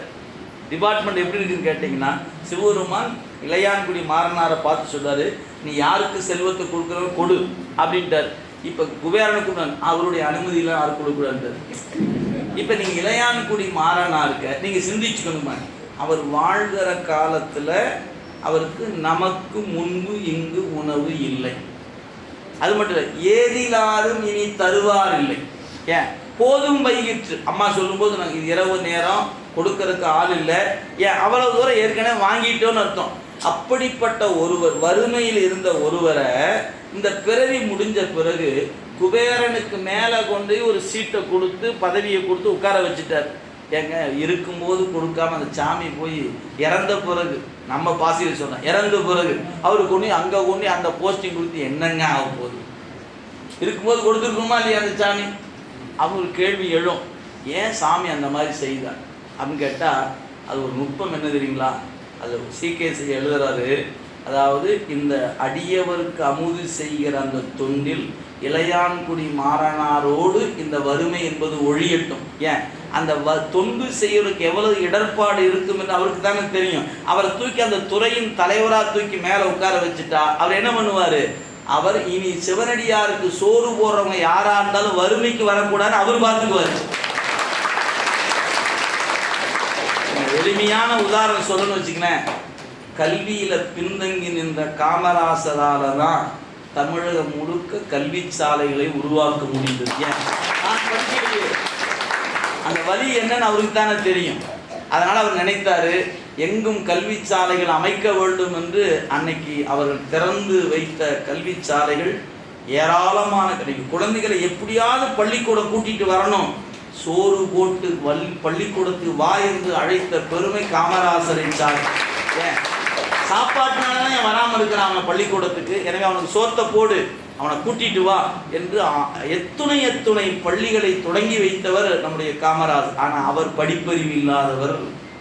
அது மாதிரி இப்போ நீங்கள் சிந்திக்கணும், ஒரு அடியாருக்கு அமுது செய்யும் போது என்னென்ன இடர்பாடு இருக்கும் என்பதை அறிந்தவர் யாரு, இளையான்குடி மாறனார். இவர் இப்போ எங்கே போட்டிருக்க, ஹெட் ஆஃப் த டிபார்ட்மெண்ட் தூக்கி மேலே உட்கார வச்சுட்டார் குபேரனுக்கு மேலே. இப்போ பாருங்க, யாராவது சிவனடியாருக்கு சோறு போட்டு வறுமை வந்துச்சுன்னா குபேரன் சீட்டு கிழிஞ்சிடும். நான் வச்சு அப்போ என்ன பண்ணியிருப்பாரு, குபேரனை இவர் பொறுப்பேற்றுட்டார்ல, இவர் என்ன தெரியுமா சொல்லியிருப்பாரு, குபேரா இங்கே வா சுவாமி சொல்லுங்க, எங்கெல்லாம் சிவனடியாருக்கு யாரெல்லாம் சாப்பாடு போடுறாங்களோ அவங்களுக்கெல்லாம் குறைவில்லாத செல்வத்தை கொடுத்து கொண்டே உத்தரவு. அதனால் நான் தொடங்கும்போது சொன்னேன், சிவனடியார்களுக்கு நீங்கள் அமுது செய்வித்தால் வறுமை ஒழிந்து போய்விடும், மறந்துடாதீங்க. இந்த உண்மையை நமக்கு சொன்ன வரலாறு இளையான்குடி மாறனாருடைய புராணம் என்று சொல்லி ஒருவாறு ஏதாவது நானும் சொன்னேன் என்று சொல்லுவது கேட்டால் போல உங்களோடு இவ்வளவு நேரம் இந்த வரலாற்றை சிந்திக்கின்ற வாய்ப்பை பெருமானுடைய கருணையும் நாயனாருடைய குருவர்களும் வழங்கி இருக்கிறது என்பதை சொல்லி, வணக்கத்துக்குரிய நமது வேலுச்சாமி ஐயா அவர்கள் வழியாக இந்த வாய்ப்பு அடியேனுக்கு அமையப்பெற்றது. அவர்களையும் இந்த நேரத்தில் மீண்டும் ஒரு முறை வணங்கி, முதிரும் அன்பில் பெரும் தொண்டர் முறைமை நீடு திருக்கூட்டமாகிய அடியார் பெருமக்கள் அனைவருக்கும் அடியனுடைய பணிவான நன்றி கலந்த வணக்கத்தை உங்களுடைய திருவடிகளுக்கு உரித்தாக்கி அடியனுடைய உரையை இந்த அளவு நிறைவு செய்கிறேன். காவாய் வனகத்திரடே போற்றி, சம்பலம்.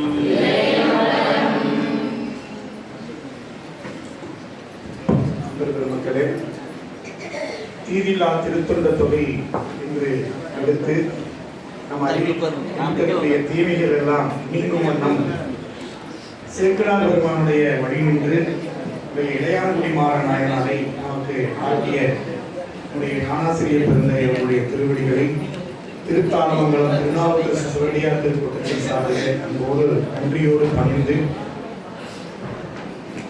அடுத்ததாக நம்முடைய பவானி சிவத்திரு ஞானாசிரியர் பெருந்தகை வெள்ளிச்சாமி அவர்கள் சேக்கிடார் வரை என்று நம்முடைய நாயனாருடைய வரலாற்றை நமக்கு அருளி செய்ய வேண்டுமாய் ஐயாவுடைய பெருவடி தாமரைகளை மனமொழிகளாலே பணிந்து வணங்கி வேண்டுகிறோம்.